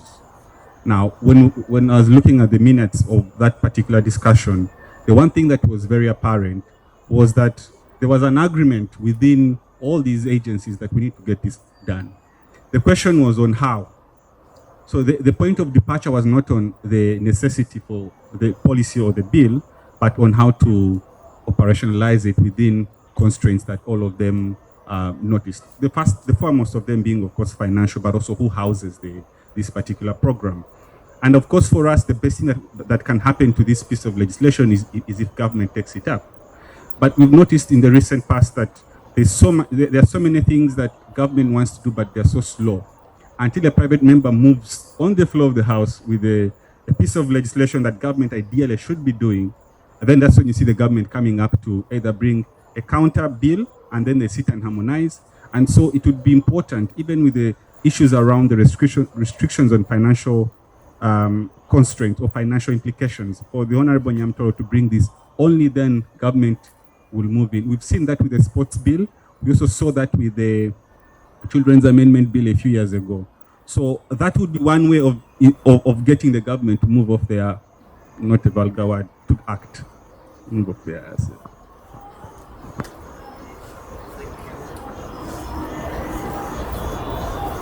Thank you, Reagan. I think in the interest of time, we shall not have to read the bill clause by clause. But I think there's been good guidance from Honorable Gafamusa and Honorable Cyrus. And I would want us, and I think that has been the issue, that we talk, when we raise our hands, we are addressing ourselves to issues within the bill. What you think is there, what you think is missing, and what you would want maybe to see, or what you would want to see changed. Otherwise, statistics on youth unemployment, have them. So let's address ourselves to the issues of the bill so that the rapporteur can better inform, can have a good report that can guide Honorable Nyamtoro and team in coming up with issues of interest and a common ground for us. So when you raise your hand, please be sure that you're addressing issues within the bill. I begin from where? From Mercy.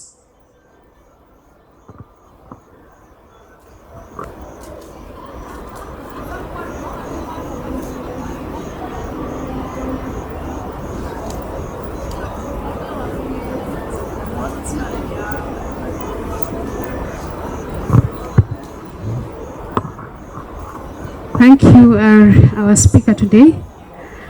Good evening, everyone. Good evening, everyone. Oh, Manang, you're taking tea, but it's as if you've not taken anything. Oh, you want? We add more. Oh, it's cold. Anyway, my name is Kanyes Jemasi. I am Secretary for Legal Affairs National Youth Council, and I'm glad for the discussion today.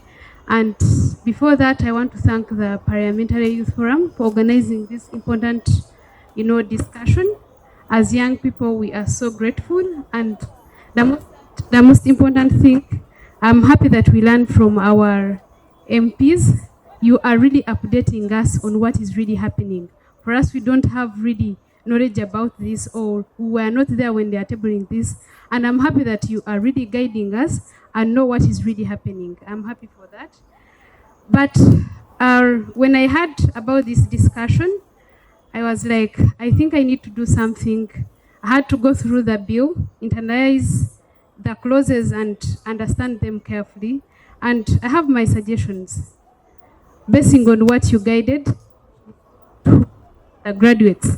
Like, clause 4 of interpretation defines a graduate to mean a person who has completed university education and has been awarded a bachelor's degree in the field of study for the first time, and finds our university as any school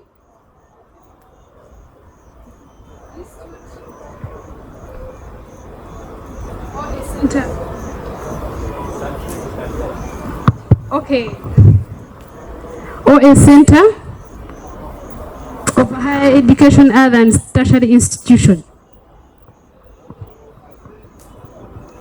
The objective of having a post-secondary education is offering a study leading to award of certificate, diploma, degrees, and conducting public research. However, these two definitions require well alignment, wherein they should include the broad, to include graduates to be awarded with certificates, diploma as well, because they also need the skill. Because we are talking about that, the problem we have, that young people or, the graduates or maybe the certificate holder, they don't have a skill to go and work. Still also, they have the same thing. They have the same challenge. So it's very important we also include them. I also went to on clause 10.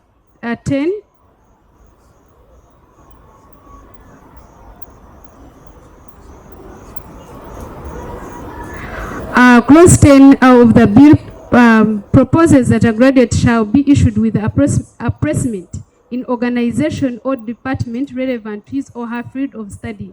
Well, the objectives are well, appreciated.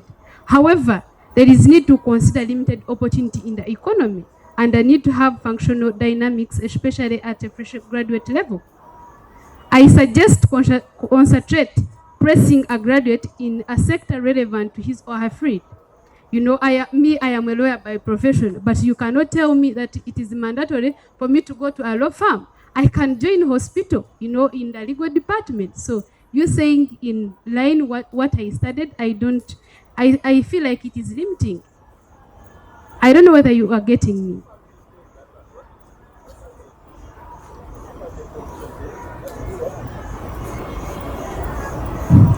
Okay. Yeah, clause 2, right?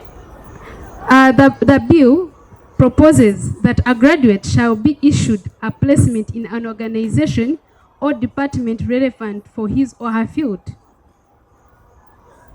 But we find some people, maybe me like a lawyer, I can work in an organization, and sometimes it's not about law, it's about, having, concepts. So you're saying you place me to the relevant, it is really limiting.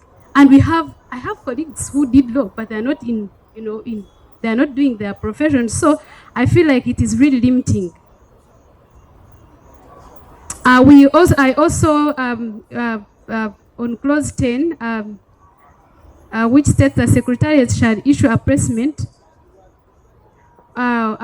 for a graduate within 1 year after the date of graduation. However, 1 year from the date of graduation is a long period which will render graduates redundant, right, in that period, which surely will affect the career development of that graduate.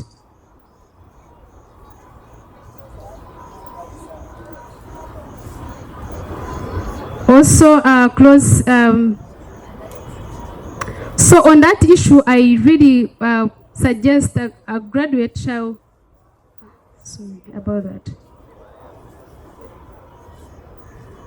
Let me also go to clause 17, which the bill proposes that a minister may, in consultation with the minister responsible for finance, prescribe incentives or benefits that shall accrue to private entities that provide placement opportunities for graduates.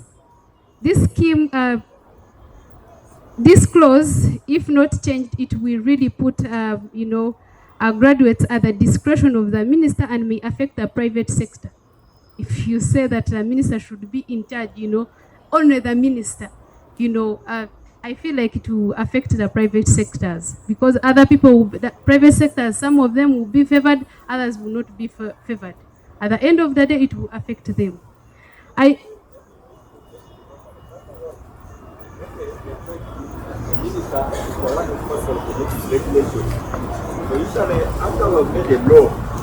After we've made an act of parliament, we provide that the minister responsible shall to that what? So, how best it can be. So, the minister here will be like trying to show the incentives available to those who provide what? Employment. I think, if I understood it, what it is trying to mean. But we'll take the concern first. Okay. Also, the bill, it is really silent about the workman compensation and insurance of both equipment and health for the graduates during the period of their internship. I think that's what I can really say for now. Thank you so much for listening to me. Thank you, Mercy. Any other concern? I think we can have 3 or 4.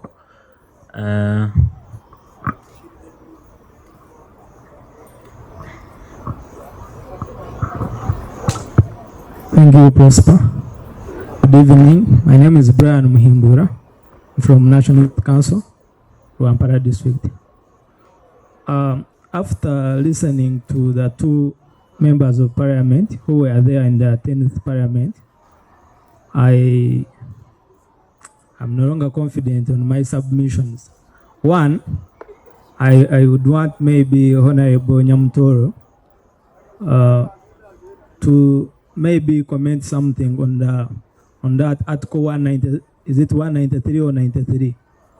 Yes, which stops Parliament from proceeding on those matters which may cause the government spend money. Otherwise, if the member of Parliament says we have to make it voluntary, that whoever wants is the one who participates, then they might not serve the real purpose, because the bill already recognizes that there are those, there are companies which are already taking those graduates, and also those internships which are done during the course, but they are not sufficient. So if it is again voluntary, it might stay the same story. But also, I also feel a national council for higher education should be brought on board, because all this that we are discussing, we are saying us as graduates, we are not equipped with relevant skills. Maybe it also needs to be, I don't know whether it is also can be part of the bill, but the curriculum of the university, because we do a lot of theory, if it could be compressed to 2 years, then the 3rd year becomes the one for attachments to those organizations, so that we don't keep adding more years on students, that to get out or to qualify to have a job, you must have spent these many years, because already education that we have, we are spending a lot of time in school, and then at the end of the day again they say you don't have relevant skills. So how about that last year that the parent has already already been paying for and catering for the student, being the one that can be for the practical skills attached to those organizations. But also that thing of military something for maybe 3-4 months as part of that 1 year could also be incorporated. Yeah, because we need to have a graduate who is skilled in all angles, not just about the profession that we are trained in. Honorable Nyamto, I want to thank you because I know by the time you pick up this bill, because you are passionate, you clearly participated in the recent medical interns who were delayed for almost a year not being deployed because of finances. And here, I think all these other things can be worked on, but the challenge is about the finances from the government. So when we pass this bill and make it mandatory, won't it in one way affect these graduates who finish and then you have to wait for a year or 2 or 3 before actually you are deployed to do this? Because you can see that even right now for the medical interns, we already have those the current ones have just started, but we have students who have already graduated by today, and they have to sit home and wait for the other group. And this is just a small number. How about if it is the whole country, all the graduates? Otherwise, the bill is good, but I want clarification on that clause 93. Otherwise, we might suggest things and we find we cannot proceed with the bill if it is not made the option. Thank you. He brings in a very revolutionary idea when he says, why don't we do 2 years of university and the 3rd year internship? The issue here that we are targeting the graduates, and I want to assume the one who stay at campus is not a graduate. My brother has raised his hand. Let me help him. Birds sing not because they have to do so, but they sing because they have a song. So let me say something in regards to employment. My name is Afashimana Asimwe, and in fact, I come from Kisoro. Honorable Cyrus talked about the labor externalization. And I think when we talk about this bill, then an issue to do with labor externalization is important to be talked about. Today, Uganda in East Africa is leading with 3% of unemployment actually yearly. And the good thing we have our friend Honorable Johnny, who comes from the National Population Council. Now, my point here is he's still doctor, he's not yet honorable. Okay, but he claims in his behalf we have received it in the next I'm a well-wisher. So, because of that, we have had young people, graduates, those who have attained maybe senior 4 certificate, senior 6, and then bachelor's diploma, these people going into the contractors industry, people to go to Abu Dhabi, in the Middle East, in Qatar, to simply work and get money. Actually, the little experience I have seen is that these people today, they get a lot of money from there. And they are using this money to change their communities. Particularly where I come from, I have a girl who is in, I think, Saudi, and they have raised a very good building from there. So that means if Uganda's population is increasing yearly, with an exception of China, where today they are producing only 1 child, but for the case of Uganda, we should be able to see the next population actually increasing. Why? Because the today, same way I want you to focus on the bill, eh? Yes, on the bill. I'm talking actually about that clause 9. Clause 9, yes, clause 9. So my point is, why can't we, issues to do with mindset, ask some of these people, because they are clause too 9 many. is a notification of secretariat. Yes. So can we be able to ensure that we inspire many younger people, the graduates, to go and work? To reduce many people in the country, so that those available can easily find opportunities to work and get jobs. Otherwise, the training would be okay, but again, training without getting jobs is really... thank you. I understand, you know, there's time students were having gowns and saying, what next, eh? So we risk also having a what next after the training. Now, I'm looking for those who have not talked. I know when it comes to bills, the conversions tend to be not as rivalry as when we are talking about lamenting, eh? I want us to focus on the bill. Give us a clause in the bill and what you think can be done. It's okay. Thank you very much, Honorable, for being here to answer some of our questions. My colleague from the National Youth Council raised a key point around protection of the interns. I would like you to guide us. At what point does this come in?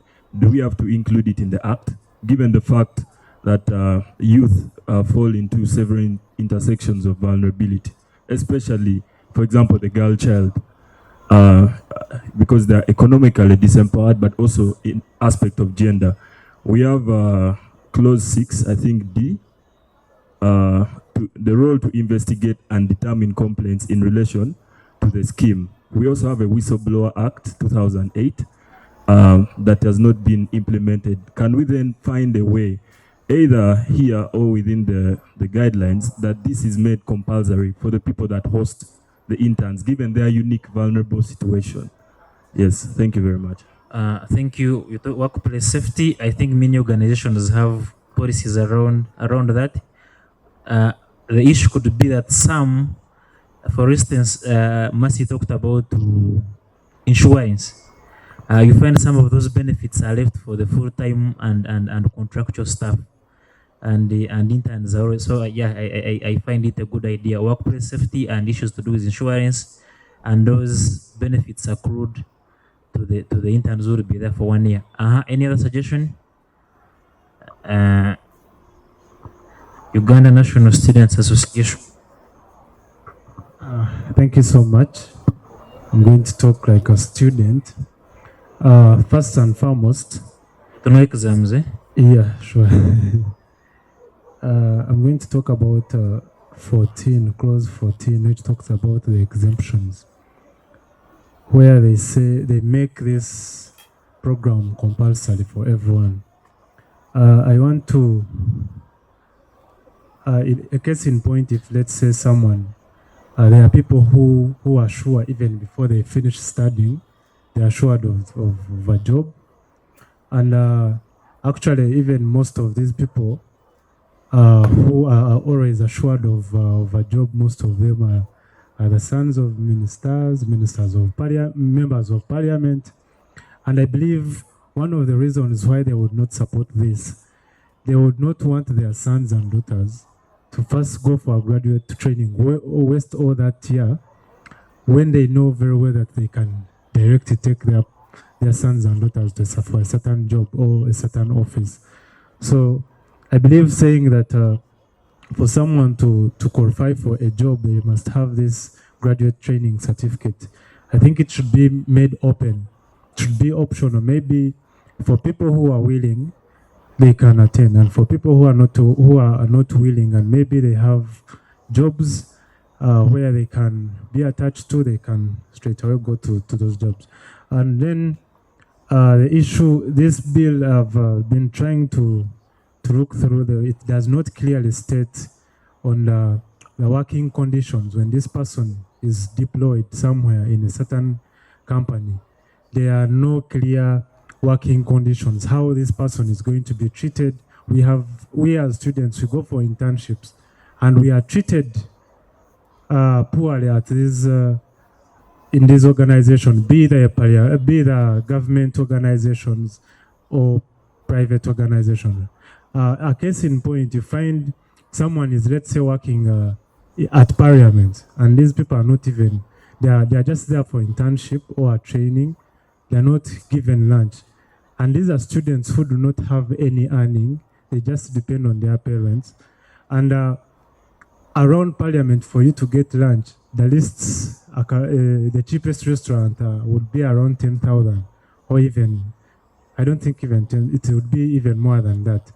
So I wish us to clearly explain or outline the working conditions and how also, this, for example, if you deploy someone somewhere where he has to move from their places where they stay, how they're going to be catered for, that facilitation, I also suggest it should also be included in this. And then also we talked about as we aim at reducing unemployment, the rate of unemployment in our country. I would also suggest that in this bill, we include that after this graduate training, maybe these organizations can at least retain a certain percentage of these trainees in an attempt to reduce the rate of unemployment. Thank you. Thank you. Some of the things like working conditions, I think will have to come in the regulations once the bill is enacted. Not everything will be included, but thank you. Any other view? Okay. Now I want to assume that the young people have given their views. Okay, you are the last young person to give views.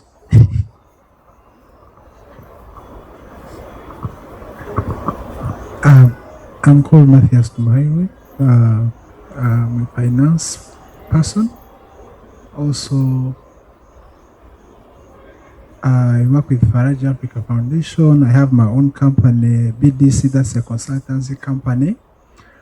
When I graduated, I got a job immediately in an audit firm. But when I entered the market, you are a son of a minister? No. I did well in class, so they recruit you, like they come at campus and pick those who did well. So what I studied was a concept, but in the working environment, it was different. So the bill is nice. But what I'm suggesting is, are we looking to our academic backgrounds, what we study from campuses or institutions? Because we do a lot of theory than practical. Take an example. Speak to the bill, my brother. Yeah, I'm coming to this close because I want to first give a background. There is duration of graduate service, okay? The duration of graduate service shall be 1 year. Now, before we go there, we have to first know the root cause of unemployment so that we lay down the bill.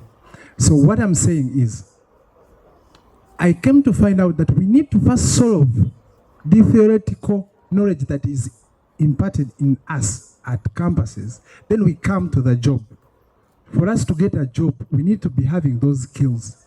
We are doing a lot of theoretical work than practical. Even at levels like CPA, ACCA, you go there and you're doing the same things you studied at campus instead of them empowering you with practical knowledge. Then I'm graduating, I'm coming to this scheme that is going to spend the whole year. How am I benefiting from this? Am I getting like money? Am I getting paid? Because I might even go there and fail to get a job. I've spent 1 year there. We need also to think about that. Another thing, there is a clause where they are saying that if you have not undertaken this, you cannot get a job from a government agency or any entity. So how about those who are, like for example, Coca-Cola will give you a graduate training. Are you also considering that when I don't come for this, but I go for Coca-Cola and I'm getting the same training, are they getting me a job to do? Because there are also other private sectors that are providing the same scheme that you would want to do. So can you also please think about capturing such so that we don't have to say that if you didn't take this route, you can't get a job this side. Thank you. Thank you, my brother from Faraja Africa Foundation. I'm now going back to our leaders. I will begin with the new Honorable Johnny. I've called you Honorable. 2026 is near. I'm sure you could have some views. In 5 minutes, some responses to the questions asked. Then after you go to, I don't know if Honorable Gafamus has something to say. In addition, then I go to Honorable Cyrus, then come to Honorable Agnes, Kabusu. I will end with you, Honorable Fiona. Thank you very much. I listened in to very brilliant thoughts, and I really very much appreciate, especially from the Honourable, especially the questions that are around the bill in Parliament and also in the public and among the citizenry. And I would like to encourage the good Honourable who is going to promote this bill to think about developing a frequently asked question bank. So as the conversation was going on, allow me to quickly go through my thoughts on the questions that seem to be coming from this public already. And I think for me, such a bank would be necessary, even to guide in the future, even to guide the full implementation. One of the questions comes from your submissions.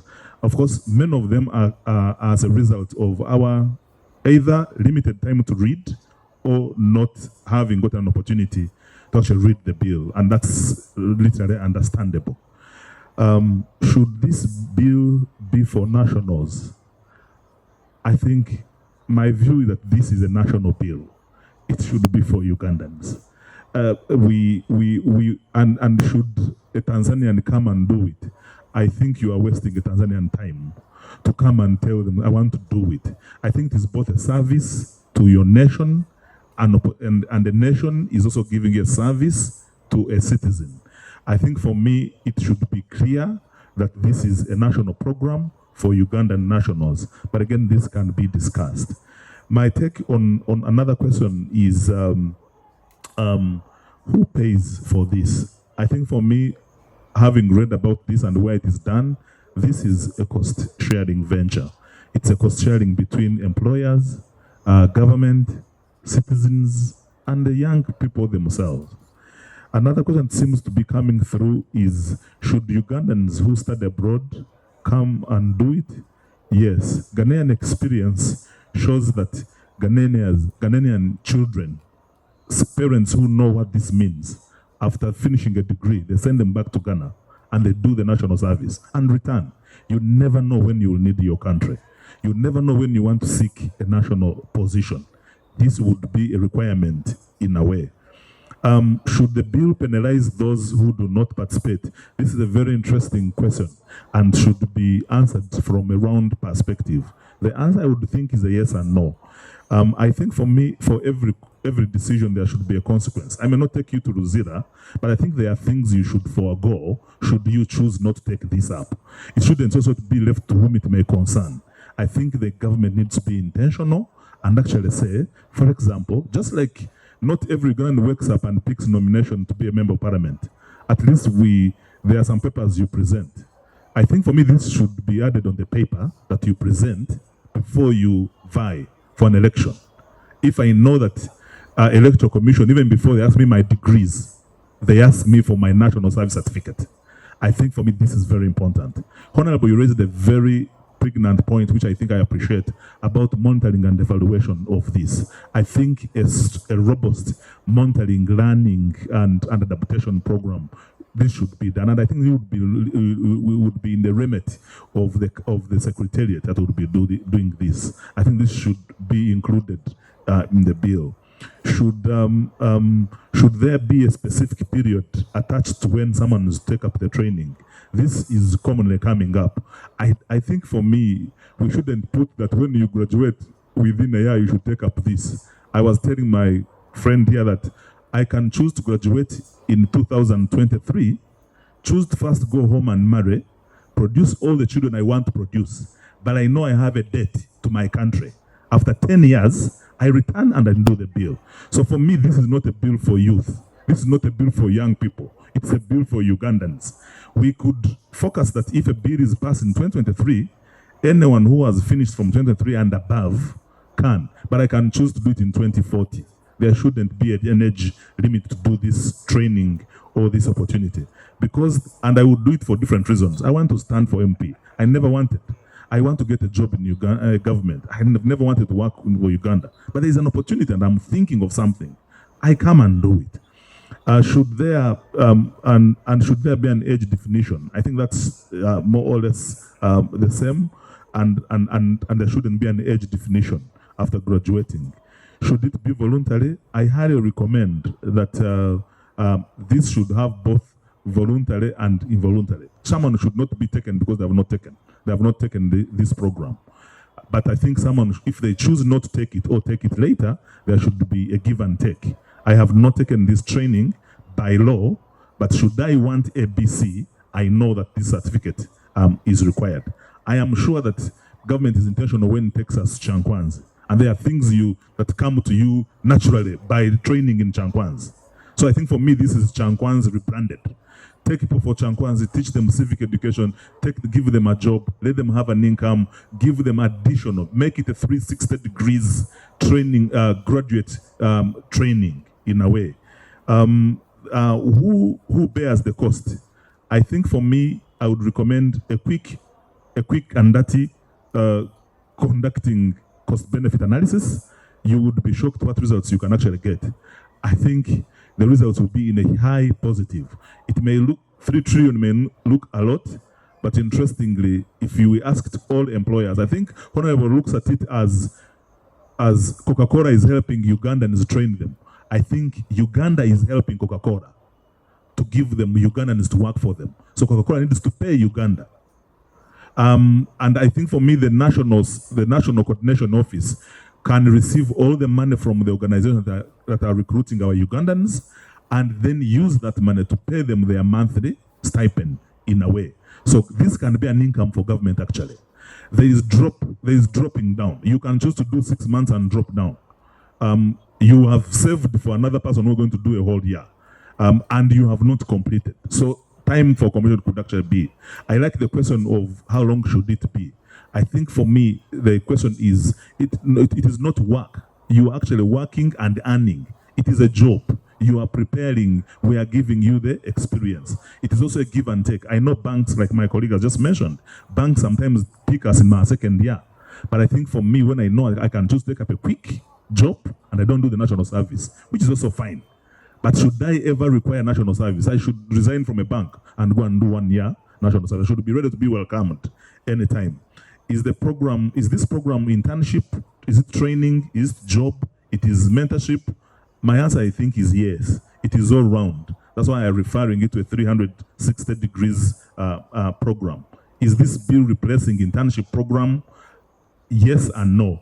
I don't think a doctor, a medic needs this. We can transform that year they do as a national service through we could extend the engineering graduate to do this longer, and that would be actually done. It is adding to internship. It's for me, I think it is internship plus. Internship after university or after diploma with some income, with some military training, with some civic training, with some entrepreneurial training, management and leadership training, and all that. Over from my side. Thank you, Dr. Johnny, soon to be Honorable Johnny, according to people's wishes. So, Honorable Dr. Gafaus. Thank you. Honorable Dr. Johnny has answered all the questions that I had captured here. First of all, I want to also thank the participants here for all the issues they have raised. Some of them I had not also thought about, and they are very important in improving the bill. I don't want to repeat what Dr. Johnny has responded, but I just want to make emphasis, because there were several questions on whether it should be compulsory, and I think the last person here raised the issue of the second last, the issue of exemptions. And I think for me, this is very important. And Dr. Johnny talked about it. I just want to emphasize. And that is clause 14. I want us to read clause 14 together with 13 and 12. 12 is saying, this certificate, when you finish the training, the attachment, you get a certificate. And the clause 13 is saying, this certificate, number one, is going to replace the requirement for experience that they always ask for. and nobody is offering that training anywhere in this country. So for entry level of any graduate, this certificate will now replace that experience. But it goes ahead to say that this is going to be now a requirement for you to get employment in the public service. It's not limiting to the private sector, civil society. It is saying public service. In my view, we should all appreciate this because it is going to help so many challenges that we are having in this country. That if you are having a godfather, god uncle, god auntie, for you, even before you graduate, you have a job. And those who do not have godparents, for them, they can spend 20 years on the street.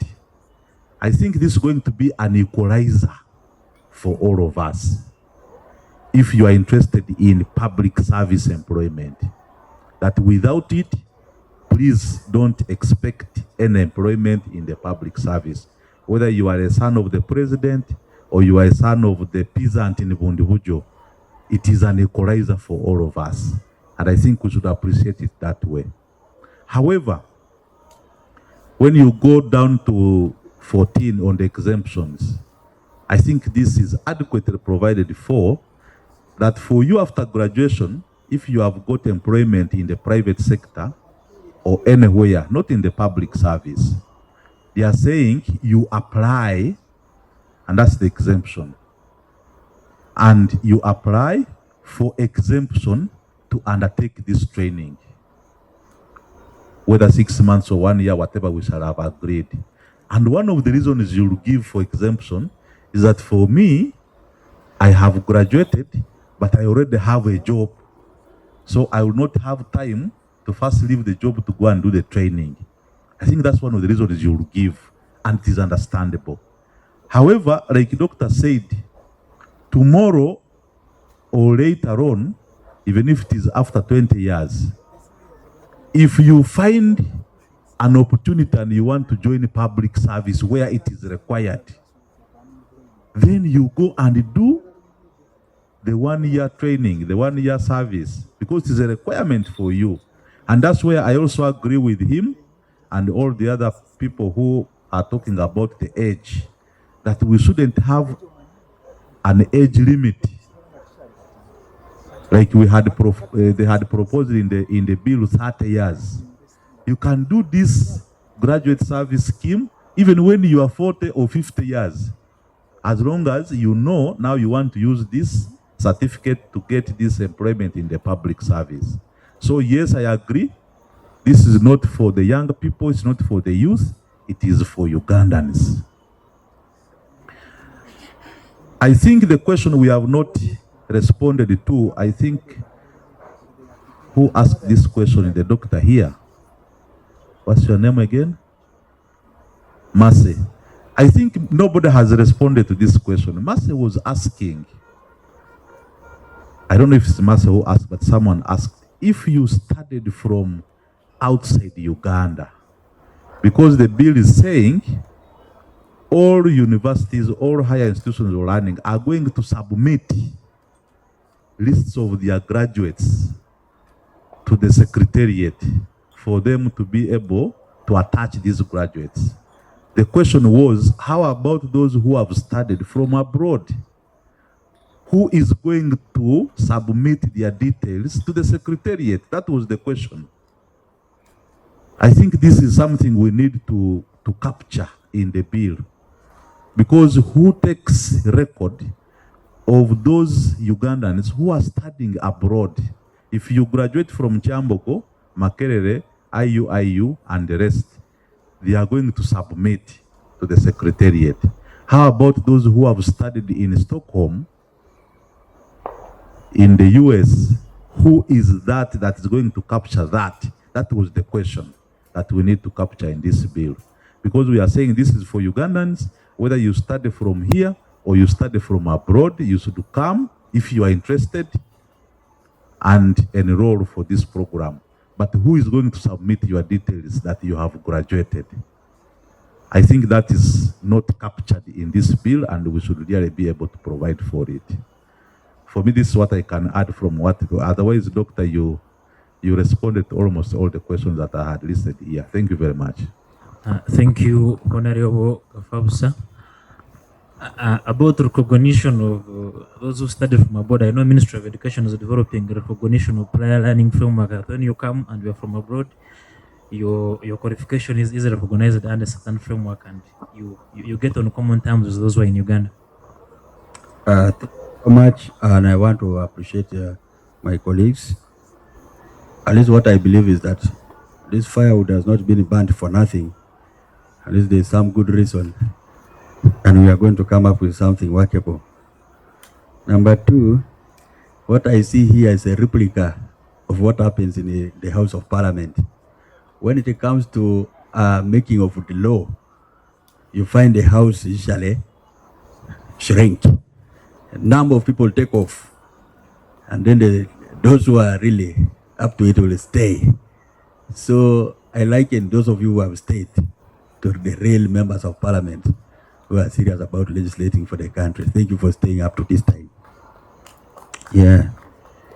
And the issue that the Honorable Gafabusa raises, that matter of the people who are studying abroad, I really believe, first of all, after making the bill, through this very law, we shall instruct the minister to make regulations. Because I also want to believe that not everything should be put in the what? In this particular bill. But through the regulations, the minister can prescribe a mechanism within which some of those things will be brought to life. So the most important thing is for us to agree in a principle. Should those ones who study abroad be entitled to this? It is either yes or a no. Once we agree, then we ask the minister, please institute a mechanism for this. And then things will be easy. And I thought that will work very well. The issue of mandatory attachment for the certificate holders, for the what? Now, for instance, if somebody wants to be a driver, you cannot drive and you are not competent. I know of a boy who came to me and said that, Honorable, I want to be a driver in the Parliament. I said, now in the Parliament, you have to wait for an advert. He said, no. If you can give me a member of Parliament, I drive in and I make money. So I said, okay. And one MP said, I need a driver. I said, now opportunity has come. The person was telling me that he was fully what? Okay. And he showed me a driving permit. I'm telling you, I risked somebody's life. God was just on my side that he didn't die on the road. And then the person came to me and said, what did you do to me? You assured me that this person was so competent, but the person was failing even to brake when it was another car coming from the other side. That is how bad it can be. So I'm still debating with you on this matter of saying it should be those who are what? Hey, to me, that will be discriminatory, which is unconstitutional. Anything which is against the constitutional provisions is null to the extent of its what? That one. So I would think it is still a heavy process. Members have raised issues here. Aligning the bill, aligning the attachment to your training. To me, I think it is very important that we concentrate on somebody's what? Profession. If you have trained as an accountant and you want to go for an attachment, officially, you go for that what? Attachment for accountants. If you want to do the unofficial things, that is okay. The law should not restrict you. That is my thinking, because now we are debating, by the way. We have started. Some of you are on the queue coming to the house. But at least don't come to Kumi Municipality. Give me the space for now. Yeah. I'm still a young man, much as I'm a senior youth. Yes. Making it mandatory for employers to retain some of the graduates. Don't you think we shall have a war with the employers? And they might say now, no. Because, for instance, if my company is small, I've been having already employers. And then you are coming as what? Somebody who is coming for attachment. And you want us to, by law, retain people. How sure are you that the wage bill is enough to contain the newcomers. Those are some of the issues. We are now debating, by the way. We have started. So we might have to add firewood here and we transignite. This is serious debate. Some people are assured of a job even before completing their training. And someone is saying that let the law be open. Shouldn't be a must to have attachment certificate. Those are some of the issues.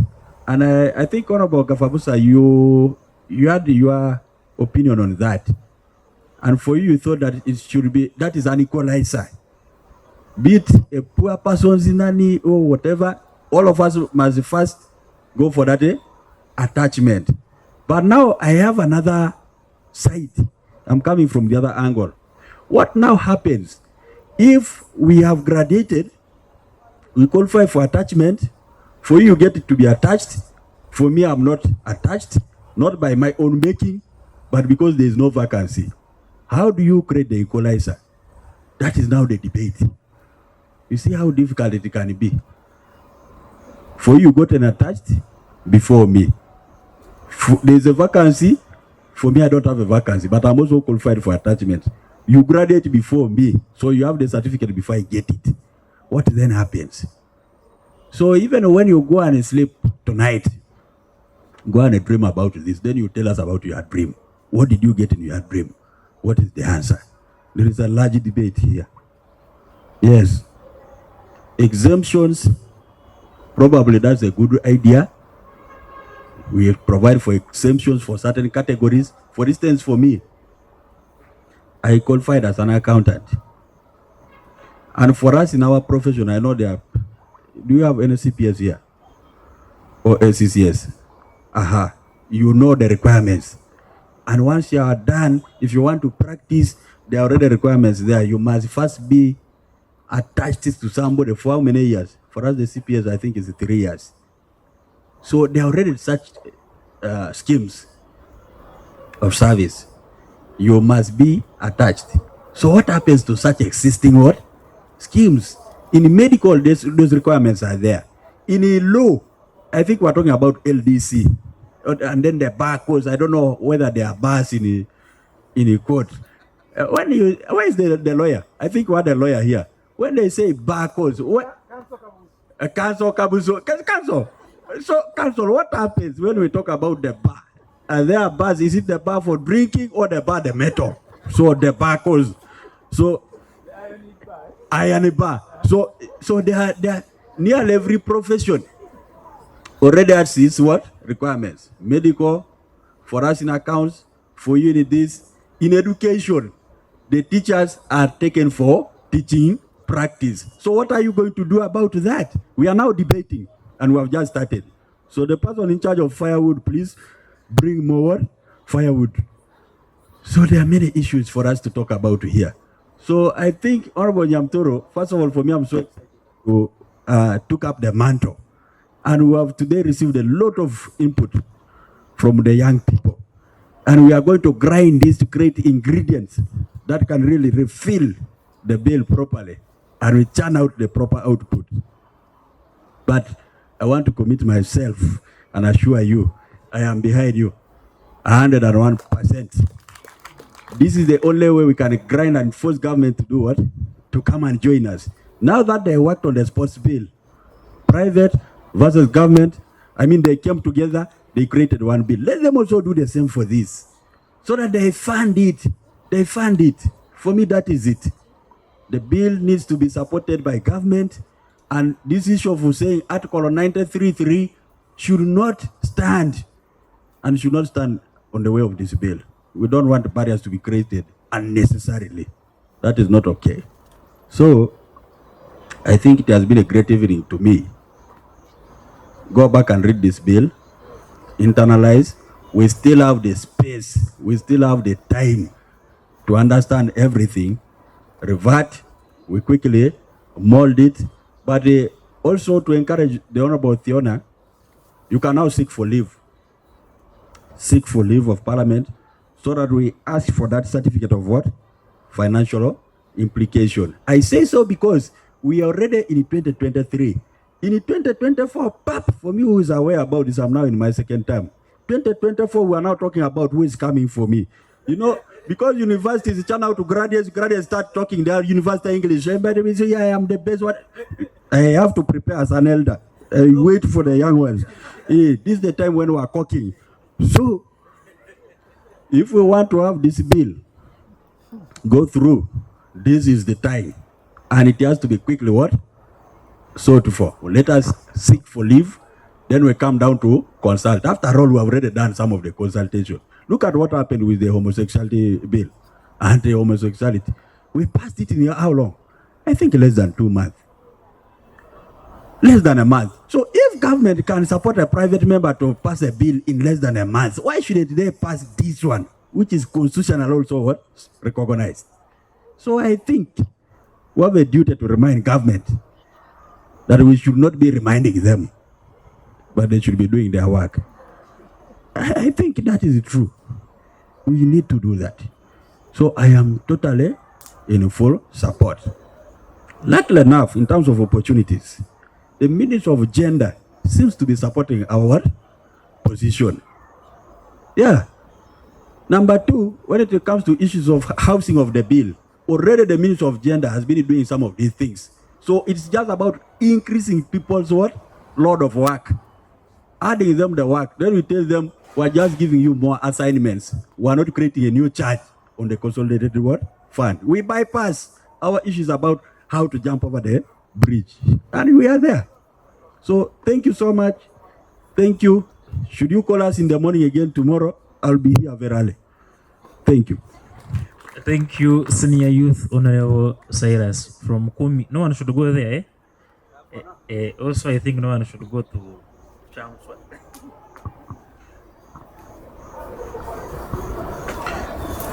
When Cyrus speaks, sometimes he speaks for a wider public, and I share the same with Agnes, Chirabo, and Fiona, that since it is 10, it is right that we conclude this business. I therefore want, on behalf of all my colleagues here, to pledge our commitment as parliamentarians. A number of you always think that abakaba parliament baliyeyo bawanise magulu, but you know, or you are now bearing witness to some of you we were with yesterday. I see some people here we were with yesterday. We are here today. There are engagements that may also have you tomorrow, and we always struggle to have your wishes come true, even when our people criticize us on ground in the villages for not delivering. But on this one, we shall all support the struggle, and that is a commitment on behalf of all of us members of Parliament. I thank you. Once again, Nzembakalangala Sese, there are fewer graduates, but can Honorable Fiona and all of you think about people who have not gone through formal education? What is left for us? Is there anything, maybe not in this bill, but can you also have something that will address my people who have never seen schools? You know my district. They may not see schools even in the next 6-10 years because government will not have built them. And they are growing up. Can we have a bill to address their concerns? Thank you.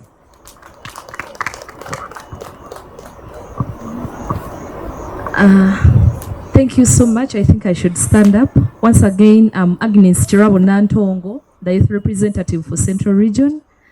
I will not speak a lot because it's 10 p.m. and all the issues that have been raised in concern with the bill, at least have been answered by our seniors. I want to thank the Honorable Doctor here and the Honorable Gafabusa Honorable Cyrus, Honorable Moses, for always coming in and standing up for the youthful issues. Thank you for being youthful. Thank you for supporting us.